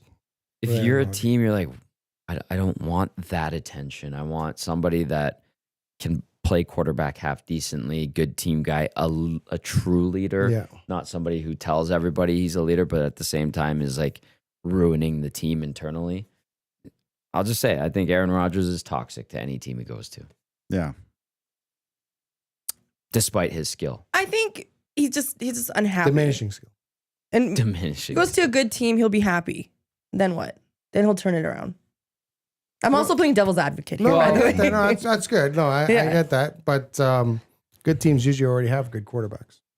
True. Preet makes a good point. Like, hypothetically, if Rodgers wound up in Pittsburgh and you have Mike Tomlin, who's been there forever, has the respect of his players, obviously the management and ownership of the Steelers, the fan base likes him. The track record's there.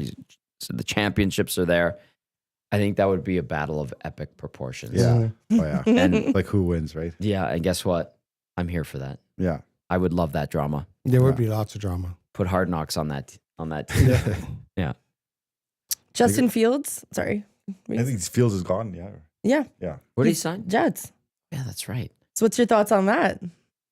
He needed to go somewhere where He someone needed to respect go. him, right? He did, Yeah. but yeah, I'm not a huge Justin Fields fan. I think he's talented, but you need more than just talent to be a successful quarterback in the NFL.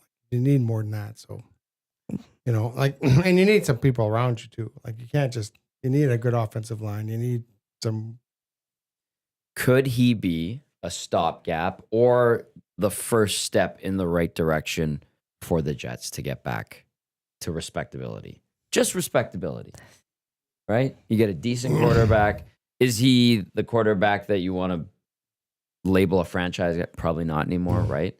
But can he just like usher in the next era and be the placeholder for the next guy? Like they go and draft a quarterback, or maybe someone comes available and they throw some money at a really good quarterback and pluck him out of a situation.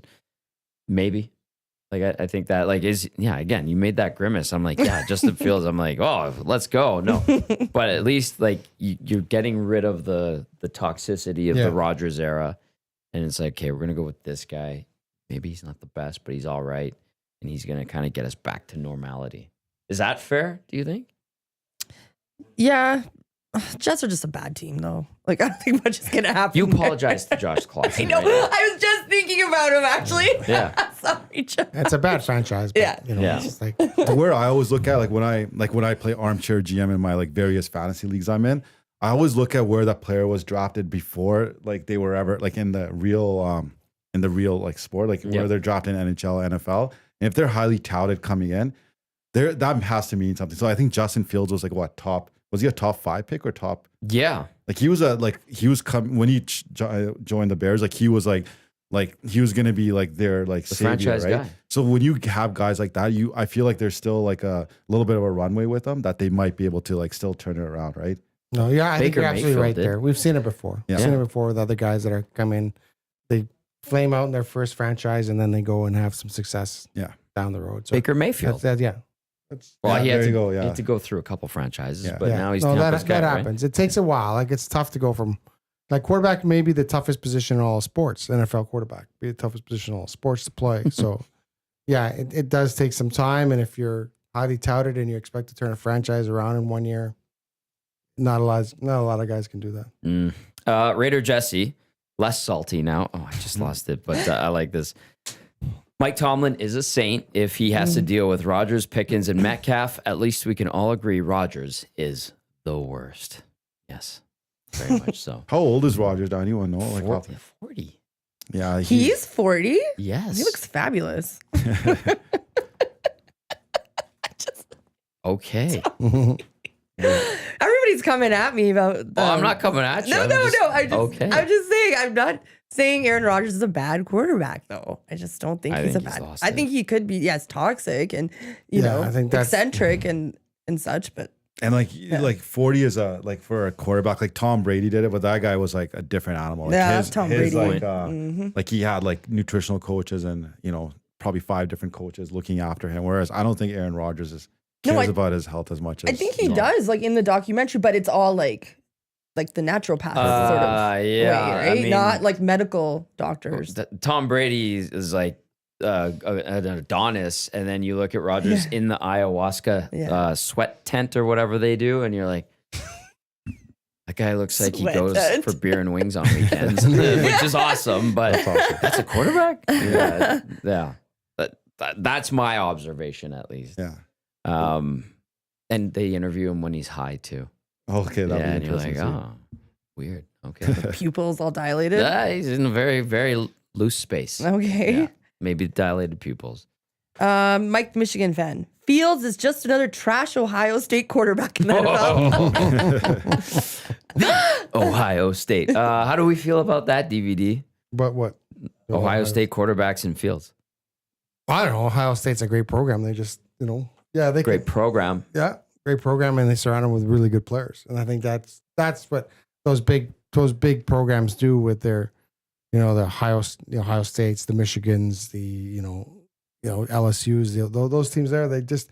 They take everyone. They have so much money in that program that they get all the best players, and then your quarterback can be kind of insulated there. Like quarterback should be. It's a tough position, but it shouldn't be hard. It should be like, I'm going to hand the ball off to my stud running back.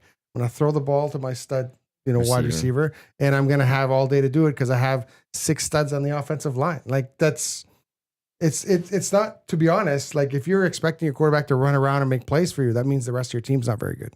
Quarterback should be a really simple position. Call the plays, give the ball to the playmakers. And those are the guys that are most successful. Did you know he was a quarterback and got scouted by BYU? That's no. awesome. Well, not necessarily. They asked me to come down to a junior college. Yes. That's That's amazing. impressive. But yeah. And then show them your finger that's messed up from your football. Let's Well, see. I think that's Look at- from, yeah, look at that's this. from- I That's might bring this up. wild. I think, so, but I played with Jay Mills' brother, Yes, you did. Scott. Yeah. And a bunch of CFLers. And a bunch, I think 3. Yeah. I'm saying 3 That's guys went pretty to the CFL. Yeah. Main contact guys, yeah. Were you like what kind of, were you like the quarterback that like kind of stood in the Oh, I was, pocket, or- I had no mobility. I was like a refrigerator back there. But I had a cannon for an arm. So, and I could read the plays well, but yeah, no mobility. So if I didn't have 5 guys that are really good More like offensive Tom Brady linemen, then. yeah, I'm not running. Yeah. They don't pay me to Sorry, run. I like because we always talk about that when we have beers. He's like, back in my day, and he almost killed TSN cameraman Sergio. Yeah, Olivares, Sergio. too. I played football with Sergio Olivares. Really good guy. If you guys have seen him around, Great guy. yeah, a He little did oil cameraman change. for Okay. Yeah. TSN. Used to work for the Oilers, and then he was our fullback, He's a playing. tank. Yeah, Really? yeah, a really small fullback, and then he went out on a swing pattern, and then I kind of lofted the ball a little too high, Oh no. and then he's like this, and I see the DB. Everyone in the stadium saw the DB Oh, coming no. at him. I'm like, oh, I'm just gonna get him killed, and I almost did get him.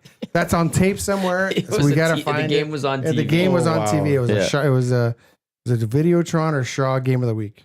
And That's pretty cool yeah, though. yeah. Like to be on when you said stadium and you like I'm Yeah, we were at Clark.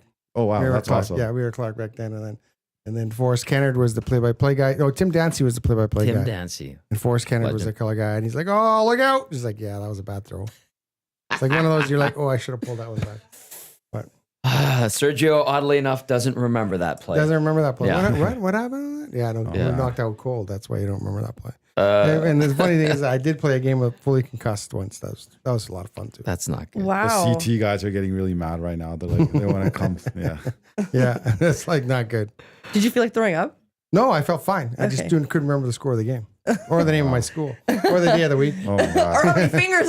or my address, or my locker Jeez. combination. But I felt fine. Like that's the thing about concussions that are really scary. Is that you don't always know you're concussed. Like, and when I referee, I really kind of guy takes a ball ahead or girl takes a ball ahead. Yeah. I really pay attention. Like, oh, I'm fine. Well, yeah. Until Sit you down, right? until you can't remember your name or your name of your school, and that's the scary part. Is like I felt fine, but I should know all these things.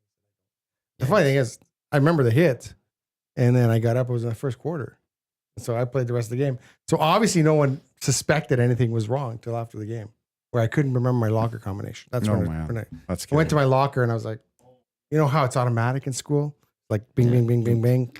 I'm like, and I couldn't figure it out. Wow. Like, oh, I'm in trouble. And then Oh, they started yes. asking me questions. I'm like, who won the game? What was the score? What's the name of your school?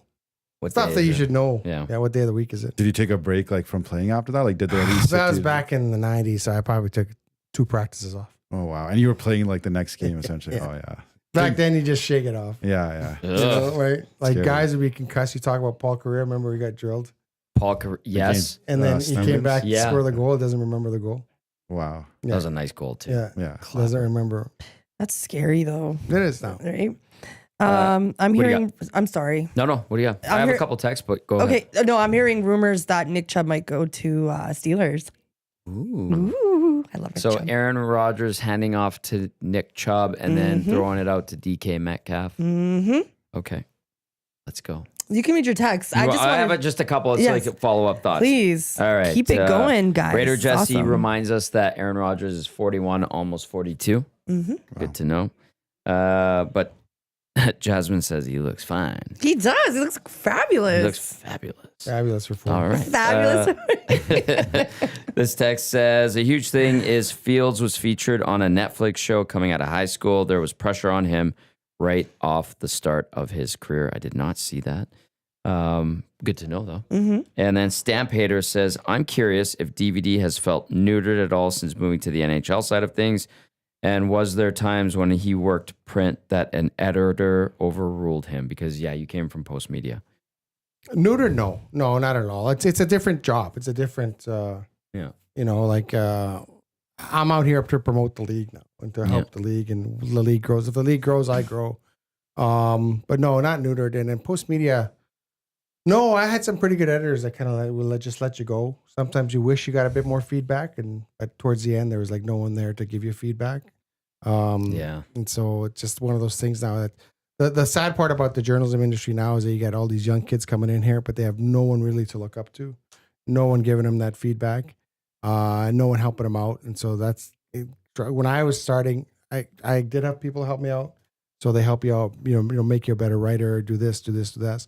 I'm getting that at NHL now, which I didn't get, towards the later part of it. But no, I don't. I'd write the same things that I'm writing back then. Mhm. Like, I was never a guy that liked to skewer a guy in the paper. Like we always have guys like that are like, will skewer a guy. I know we used to have a writer that would do it knowing that the team was going to go on the road the next day. Mm. And that's when he would do his hit pieces, knowing that the team wasn't going to, like, this is before the internet, Right. knowing that they weren't going to read it. And by the time they did come back, it would have been long forgotten. Yeah. Right. So, but I'm not a big hit piece guy. Like, I will, I'll come on things like this and I will criticize a player and say, Yeah. he's Why gotta do you hate better, Evan get it Bouchard? better. I'm just kidding. Like, I don't hate Evan Bouchard. I think he's talented. Like, if I didn't think Evan Bouchard was a good player, I'd be like, well, he's just not a good player. And we'd leave it at that. Right. Yep. But he is a good player that's playing really poorly right now, making bad decisions. I think that's the issue right now. So no, it's just a different job. Different type of voice too, right? Like, Yeah, it's a different voice. And, Yep. And to be honest, right now, if you call a guy or if you send a text to a guy that you want to talk to, I'm from NHL.com, their antenna goes up right away. I'll get calls back. I'll get like suddenly you're calling from you're part of the shield or whatever. You're calling from the team, from the league, and things are NFL Net or NFL.com. Their people, I think they do a good job of it too. I think that's a good model where they break stuff. There's some criticism, but it's not all like everything's nice. They do a good job of that. But it's good. Like if you choose, they words break stuff because everything has to be registered with the league. Like I could break everything too. Like I get heads up on stuff as well, but I can't say anything about it. Like a sham bomb, you mean? Like shams? Yeah, exactly. Yeah. Yeah, because that's like what, Friedman in the NHL? Yeah. Yeah. But he's similar. with a partner, not just the league straight up, right? Because Sportsnet pays like $500 million a year to the league. So I was like, yeah, we'll give your guy. Mhm. But Friedman's actually No, Freeman. He creme de la creme. works He's hard. dialed He in. works hard. He's Yeah. dialed in. He has every GM's number in his phone. They He's call got all him. the players. They Yep. call him. So yeah. So Elliott's legit. I really like Elliott. Yeah. So do I. He's excellent. All right, let's go into the last half hour here. The EST Hangout, of course, presented by Sentinel Storage, Canada's storage experts, more than 2 decades of helping Canadians through life's transitions. Canadian storage provider, sentinel.ca. That was a bad throw. Tom Gazzola, Derek Van Diest, Jasmine Sidhu, and Preet Sandhu from Gallo LLP with you on this edition of the Hangout. You can text us 780-218-9999. Get to the nasty chat. Jasmine is watching it. I got some texts that we get to. We'll talk a little bit about tax season because it's coming up. I got my T4s and I hate it. Oh my God. Too. And then, Jazzy, you got anything else you want to hit on? I know you wanted to mention some NBA stuff too, right? There's not much about NBA other than I put it in the title and description. Well, okay, so SGA, they lost yesterday. Not a big deal. LeBron is injured. 2 weeks out? Was it a knee injury? Groin. Yeah. Groin. Yeah. There you go. And yeah, Lakers, they need LeBron. So you guys think Lakers are going to go to the finals? I don't. Earmuffs, Dusty. Did you guys see how soft LeBron was on that little elbow thing the other day? What the heck? Where he flopped and he fell over and Yeah, and then he's like down on one knee. What do you think of that, Preet? Yeah, that's the I saw this on Twitter, so I'm not gonna take credit for it. But they're right after they had that, and they said, "Who you guys compare this guy to MJ? Like MJ would never be doing that kind of stuff, right?" So, yeah, the problem with stuff like that, it's trickling down into the youth levels. Yeah. So if you see a guy like LeBron James take the big flop or try to draw the foul, and I have a problem with the officials. The officials should be like, don't call that stuff. Like it's like diving in soccer. If a guy obviously takes a dive, don't call it. Like just move it on. And so it's paying off. But I've seen it, and I've seen it trickle down to the youth levels where kids are like throwing their heads back and falling, trying to draw fouls. And I think that's the thing that really bothers me about it is that if I'm 13-year-old basketball player and I see LeBron flopping like that and then complaining and then, I'm going to do that too, in basketball. And so I think that's That's what I have a problem. And you're right. We'd never, ever see Michael Jordan. Yeah. Never. Are you an MJ guy? I'm an MJ guy. Yeah, Yeah. I respect that. I'm a Lakers fan as well. So it's like I have to be like, objective here, not say, oh, now it's all about LeBron. I still, even being like a Lakers fan, I would go MJ over LeBron for sure. Yeah. And back in the day, the basketball was hard. Like you took the ball to the bucket, you're going to pay for that. Was it the Pistons and the Bulls, like the early 90s? They would just battle. Yeah. Yeah. Yeah. The Pistons were Beat the the bad living boys. snot out of each other. Yeah. Some big guys. And so, yeah, See, it was, I know it was, stuff it was about just the NBA. I know, tougher. and I'm so proud of you, Tom. Yeah. Really. There's some basketball. There's actually a few basketball things. Thank Okay. you to Prez, I believe.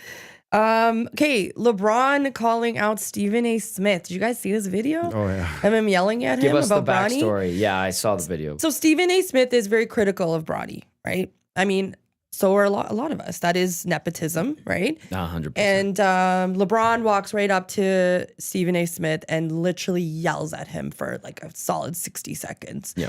And then Stephen A. Smith the next day addressed what happened and said that it was about LeBron's son and that LeBron was right to do what he did. He was being a father and not an athlete. Preet has 2 kids as well. Shout out Seva. Yeah. If she's listening. Yeah. But like, yeah, what are your thoughts on that? Like, is that professional? Yeah, like the thing with I don't know if you guys remember this, but like when Bronny LeBron did this tweet where he basically said like, look at these guys in the NBA, like Bronny's better than half of these guys or something. He said some kind of like comment, and so I think he's kind of put that pressure. That's what Stephen A. Smith was saying. Like he essentially put the pressure on Bronny. So if you're gonna give that pressure, then you have to kind of live up to it, right? So I think as a father, he was right to do that. But then as a player, like that's very unprofessional. Even Stephen A. Smith mentioned that you could have easily just called him and had this conversation via a phone or email or whatever, Zoom, right? Like you don't have to. Like there's cameras everywhere. Like, I don't know why LeBron didn't think that wasn't going to be. Like that wasn't going to be someone was going to have a phone out for that. Seems legitimately deliberate. Yeah, exactly. Like staged that he knew the cameras were on him the way he was, and he knew like Stephen A. Smith wasn't going to do anything. Yeah, he literally just sat down after taking shit. Yeah, he did. Kind of felt like that whole Will Smith and Chris Rock. I don't want to go there. Oh man. But this is the thing: is how old is Bronny? 21. He's an adult. 21. Yeah. Let him fend for himself. Like, That's a good point. You don't like this. Like at some point, these kids have to fend for themselves. That's like, a very good point. And if you think he's good enough, better than half the players in the league, trade him. Let him make his own path. Why is he following in yours? Like, why does he have to play beside you? Right? It's that's the way I see it. If you think he's good enough, let him do it on his own. Like you've got all this pressure on this kid. Let him do it alone. You've got to cut the cord sometimes. Yeah. So, but I say that to my sister who's got a 10-year-old. So, when you don't have kids, you tell everyone else how to raise theirs. Exactly. That's usually how it Sounds works. easy. Yeah. I'm It sounds the easy, same right? way. Like, yeah. Yeah, parenting must be really easy, I'm assuming. Yeah, it's a little bit of a challenge. I wish there was a book on it. Well, I got some out of my sister because she bought Emerson a roller bag, like a hockey bag. And I looked at that and I was like, no. And then she's like, no, I don't want him to carry his own bag. I was like, well, if you want him to live in a village and skip to work, then sure, yeah. Like there's no, I don't know, it's a different age. I get it. Parents, it's my generation. Like they want their kids to have more than we did. But the things that we had to do, like I had to get on the bus when I was 10 years old and go to school. Learn your route. Right? Not pick up the kids every day right at the door and Yeah. the door. And then I get mad at them. I was like, Sit maybe down wait here that 10 lineup. minutes for you. Legit. If I'm here to pick you up, you come here. Like we had a big fight. Like, and I never fight with the kids. They love me. I was like, you make me wait 10 minutes when the bell rings, I'm going to be gone. And then you can take that big yellow school bus home. The old cheese wagon. Haas texting in says, LBJ is so soft. Now, here's the thing. Like we're talking about nepotism and like let Bronny go and be a man because he's an adult now. With how his drafting was handled, with who LeBron is, that by forcing the Lakers to draft Bronny, getting him into his first NBA game, playing with his dad, that baggage and the negative, and you've willingly opened yourself up to that stuff, and you have to know it's coming. So, yes, LBJ made a spectacle of the Stephen A thing, but 100%, you just call a guy and be like, "That's BS what you're doing right now. Stop Yeah, it." like take it easy a little Yeah. bit. Like, and I'm sure Stephen A. Smith would have been like, yeah, okay. Of course. Yeah. He But was, do you think Bronny's not getting it from every player that he's ever played against? The only reason you got drafted is because your daddy plays for the Lakers. duh. Like that's a chirp. That's a self-made chirp right there. Yeah, Yeah. exactly. Exactly. Right. And he's getting it everywhere. So like what's LeBron's gonna go is fight everyone that takes a shot at Bronny? Like And I think that's why he did it in front of everybody. I think he was sending like media and these analysts and whoever a message to be like, Yes. don't talk badly about my son. Yeah. Then that's unfortunate because that's, we have to criticize athletes, Yeah. hence Bouchard. no, like that's part of the gig. Like we get criticized all the time. Like Yeah. how many people call us idiots Oh, every day. every day? Right? You should. Sorry. No, I'm just part of the business. You get paid well, but listen, LeBron set this up. He set this up for his son to get criticized. Yes. Right. You put him out there. You put him out there. Yeah. You put him out there. So yeah, it's gonna be critical of that. If you think he's better than half the players in the NBA, let him go. Let him go chart his own path. Absolutely. Same thing with like celebrities put their kids into acting and singing and whatever, right? It's the same thing. You Yeah. put them out there, they're gonna get criticized. Or face criticism anyway. Just before you change it. No. LeBron, there was this video where it was like during the All-Star game, and he was like meeting all the players and then giving every single person like a nice like dap, and then he goes to Jaylen Brown, and he just kind of like did a quick handshake, and it's because there's like a video of Jaylen Brown. He was watching one of the Bronny games in the G League, and Yes. he's like, yeah, like he's kind not of made ready, some yeah. comment or something, and then like just because of that, LeBron's like all pissy about it. Like he's very like emotional, but you need to understand that like you're the face of the NBA for like maybe another year or two. Like you got to have a certain like standard. Yeah, I remember that. He said he's not ready. Yeah. And he's right. He was not talking ready. to his partner, I believe, Yeah, on the he said, Bronny's not ready. courtside. Yeah. So like he didn't even say it publicly. He was talking to someone in the Yeah, conversation. now he's Yeah. like LeBron's all And they like, read his lips. Yeah, he's not ready, and he's not. He's not ready. And like I said, he shouldn't be. Like, it's tough. I get it to grow up under your father's shadow. We've seen it in soccer a lot. It's a lot a of kids big come through. shadow. It's a big shadow come through, but let him chart his own path. Don't let him do it for himself. And I think that's a big issue nowadays with not just that, but like with kids nowadays. They don't have a way to make. You gotta let them make their own mistakes. Yeah, they're you gotta soft. Let them, Yeah. yeah. You gotta let them fail. Like, and I go to my nephew's hockey games, and I love going to my nephew's hockey games. But the parents are so, oh my god, this kid's got to win. Why? They're 10 years old. Yeah, Oh, I just don't want them to fail. They got to understand what it's like to fail. Yeah. Before you succeed, you got to know what it's like to fail. 100%. Right? And it's like, relax. It's a 10-year-old hockey game. Yeah. Like, and then you sense it, and then you see, okay, I get why hockey parents are crazy. Like, would it be different if it was my kid? Well, maybe. I don't know, but I wouldn't be all stressed out that my 10-year-old lost a hockey game. Yeah. You would be sure that your 10-year-old did not have a wheelie bag. No, there's not a chance in there. hell. And Kyle Brodziak told me that too. Because Emerson was playing the same league, Kyle Brodziak's son. And I said, oh, hey, this is my friend Kyle. He used to play in the NHL. Yeah. This is his son. Notice the bag? He's carrying I'm it. trying to shame him into saying I don't want this stupid bag anymore. Yeah. Like that was I don't know if you guys have seen the big wheelie locker. Like Note it's to like, self: never buy one of No. those. Yeah, I was wheelie going to bag. tell you that. Yeah. after don't it's get the all- wheelie Yeah, bag. okay, Don't good to know. make the kid carry his own bag.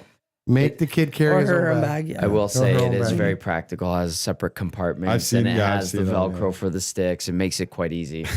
But we don't want that. Yeah. We gotta No. harden them up. Well, I'm just saying. It's like I come would on. not give my kid a wheelie bag. Yeah. Can you imagine the NHL players all with these As good wheelie as they bags? Next time I'm in the NHL locker room and just got the bags out, I'm going to take a picture. Not DVD's one wheelie bag in this room, buddy. DVD's one of those guys that has like the old school luggages. He's not without the wheels. It's true. I don't have. Fabric going through No, there. I don't have. With the I don't have a wheels. wheelie luggage. Yeah, If I can still carry my bag, I'm carrying you my do. bag. Funny. And then you ask him what's in there. You go, oh, crackers. Yeah, Kramer. I will not carry it. What do you got, Not Jesse? yet. You're the kids. What they play golf, right? That's what. Yes. Got him in golf, a little bit of soccer. As they, soccer's funny. It's like you put the ball and there's like 20 kids just chasing the ball. That's the way There's it no should be, like, yeah. there's no like structure yet. So they kind of play soccer and then like the standard swimming, skating, things like that. Yeah. That's good. Swimming's important. I don't know how to swim, so I'm gonna make sure they know how Oh, to they swim. have Yeah. to know. They can teach you. Yeah, Daddy, this is how exactly. you do it. Yeah. I got to maroon and I left it there. So Yeah, swimming is very important to know how it to is swim. important. Yeah. There were a couple texts before we get to. I know you have. I got a couple I things. can What tell you when got? you've got something. I know you do. Yeah. Haas follows up, says, I've been a Lakers fan since 1984. Can't stand watching Lakers now because of James. Kids today are soft and it's the parents' fault. That's from Haas. Matt Hyman says, have you seen the rule changes at U Sport? It's hockey related. Guys can play pro and be eligible to return to U Sport with no wait period. Yeah, that's good because U Sport has to adapt because of all the NCAA stuff that's happened where we're going to see major junior guys jump to NCAA. I think we're going to see a lot of U Sport guys jump to NCAA as well. So that's good. They have to open the door up to more players, make it easier. U Sport, great league, very great hockey. Okay, I have one more. Please. Okay, this one's from Jordan. How did DVD become the mayor of Kelly's? I live a block away. There's got to be more to this story, that's though. it. I live about a it. block away. He's just always there. I'm just a block away. And the thing is, I lived a block away. So when you have friends that are like not from downtown, they come downtown. They're like, hey, let's go for a beer. Who do we know that lives downtown? Hey, Derek. Hey, no game tonight. What are you doing? Sitting on my couch. When you live downtown, you're like, you want to come for a beer? Where? Kelly's. A block away? I'll get up and walk over a block away. And when I used to live Jasmine's in, been there. Great vibe. Right? It's a great Yeah. vibe. It's Yeah. a great vibe. So when I, like for a time, I did, not in the suburbs, but I lived in a house kind of on the other side of 82nd. Once you're in your house, someone calls you to go out, like, I got to get in my car. I got to get dressed. No, I pass. But if you live downtown, like, okay, let's go. Like you just leave Yeah. your house. And It's that's too the beauty easy. of it.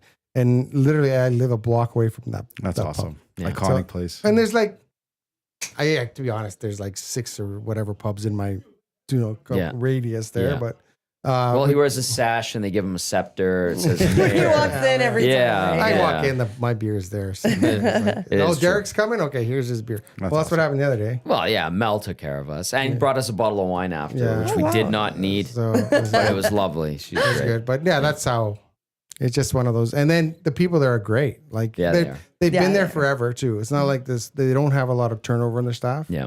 So they've been there forever. So the bartenders are there. Pete's been there. And all Brady. those guys. And Brady's been there. Yeah. So all those Kim. guys. And It's a sense of community in there. it for is. sure. It is. And I think that's what really. So we were talking about this the other day, how some bars survive while other ones are always flipping. And it's Absolutely. kind of like that with Kelly's, right? Kelly sits there and survives. Then Doxo was something else before that. Yeah. The place It was across burger was something place. else before that. Yeah. There's a place across that was something else before that. They keep flipping and changing. Kelly's remains. And it's like Sherlock Holmes a little bit. Yeah. Sherlock Holmes has been there forever, but Yep. the bars all around it, the restaurants all keep flipping. It's just because you do have that sense of community. You know what it is. It's a place, you sit, you're going there, People you're look having out fun. for each People other. really look out for each other. They really. And they have great specials. They Well, do they have good They have special. great A lot of specials. places don't offer It's a great- specials. And Kelly's Yeah. awesome. And Kelly's awesome. Have Like you been? she's I haven't, no, not in a while. We'll go. Not yet. Not yet. You got to go Not out to the this Oilers year, at game. least, yeah, one day after Yeah. that. Yeah. And Kelly's the best. There you go. The mayor. There's one, there's like this place by my house now. It's like becoming very popular. Like every time I drive, like I go there, I've gone there maybe 10 times. So I need to go a little bit more, but it's called the Twin Otter. Like, have you guys heard of that I've place? been there. You have, Yeah. eh? Yeah, it's a good vibe as well. If you guys are ever in Southwest. Really? Yeah, that's Shiloh still there? I think actually, I Yeah, don't even know. she's great. She was there when Yeah. I was there. Yeah. They have this big like Stu Skinner poster outside. I don't know if you guys have been there Has it recently. been vandalized? No, Thank not God. yet, no. Maybe after today's terrible. like hangout, they might Terrible. be now. Our nasties will be there. Looney Land wants to know: do they shout out DVD when you walk in? yes, they do. I'm just kidding. Sometimes they do. Sometimes. Yeah. All right. What do we got, Jazzy? Just Jochik. By the way, he had 2 triple doubles in one game. There was 30 points, 20 assists, 20 rebounds the other day. crazy, yeah. That is wild. It's never been done before. Yeah. Exactly. Making Which actually I was a little surprised. That it's never been done. and his response was so stoic. Like he didn't even care when they were giving him props at the end of the game. Yeah. He's something 20 else. assists is just wow. Isn't yeah, it? Yeah. Like Would you argue he's the best player in the NBA right now? He's one of them. I think SGA is I still. like Luka too. So Represent. yeah. Yeah. So SGA he's a good player. Oh, he's so good. He is so good. Yeah. Okay, we've got 5 minutes left. What? Yeah, Oh. I know this show flies by. I didn't even look It, at my it notes. happens. Preet, your first experience on the Hangout, how has it been? I know you listen to the station. You got Jasmine on here. She's become one of the co-hosts on the Hangout. And then it's also tax season. So what advice would you give people? Yeah, no, it was great. I think I was a little bit nervous in the beginning, but like with you guys really made it easy going.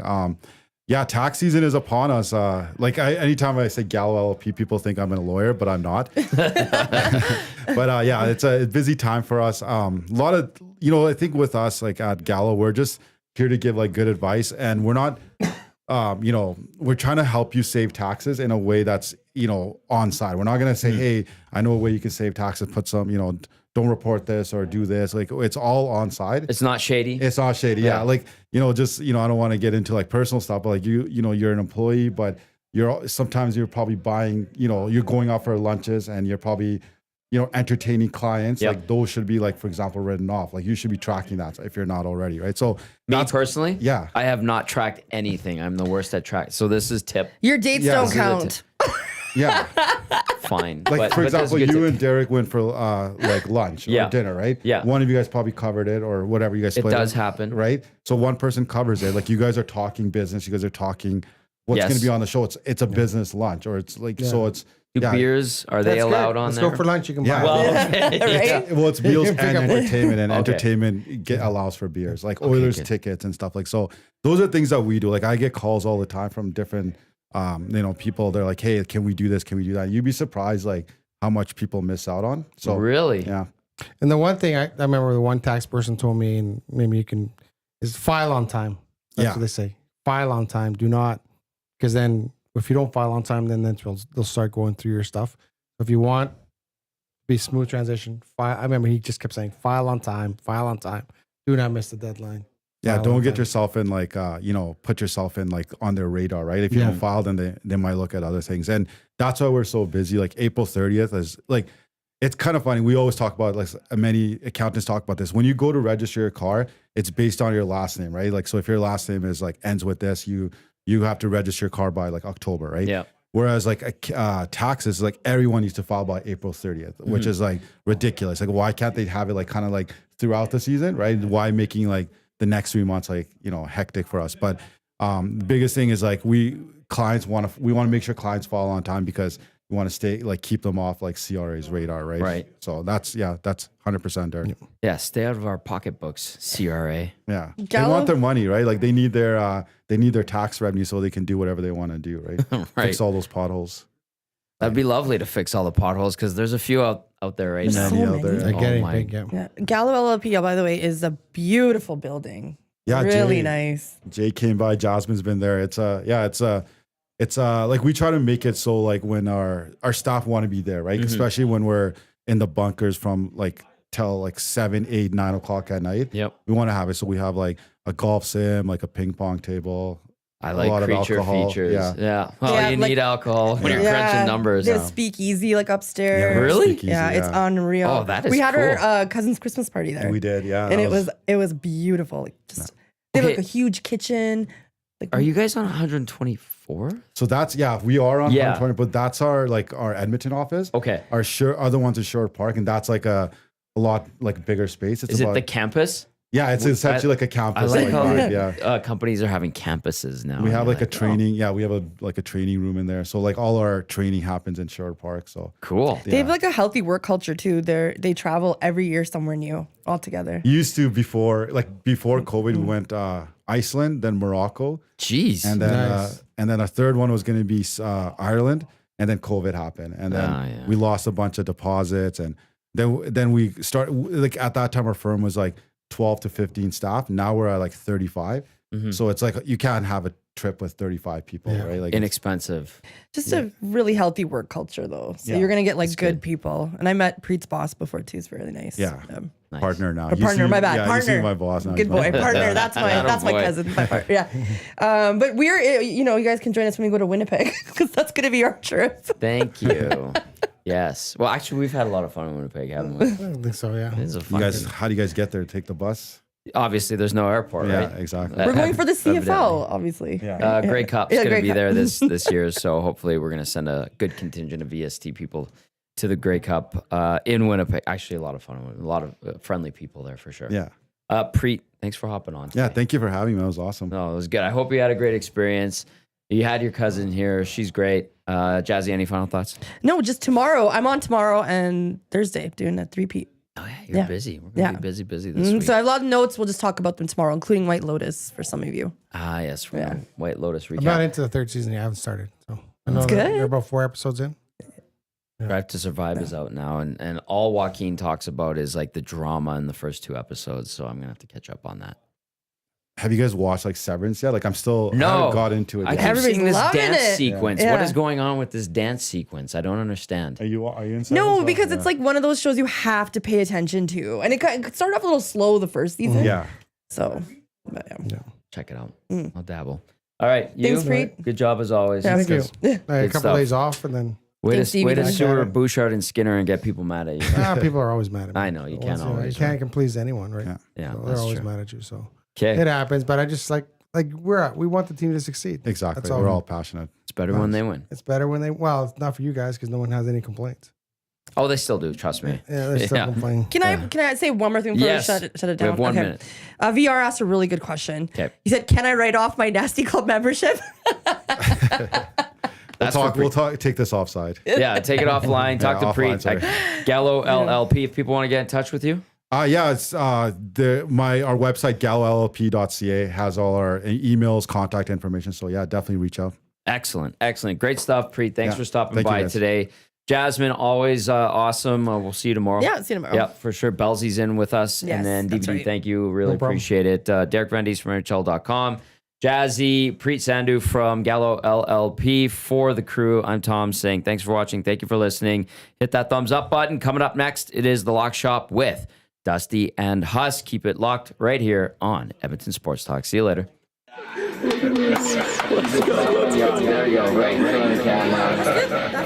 First time guest, long time listener, fan of the original draft commissioner. Welcome to the EST Hangout presented by White Claw Hard Seltzer. The difference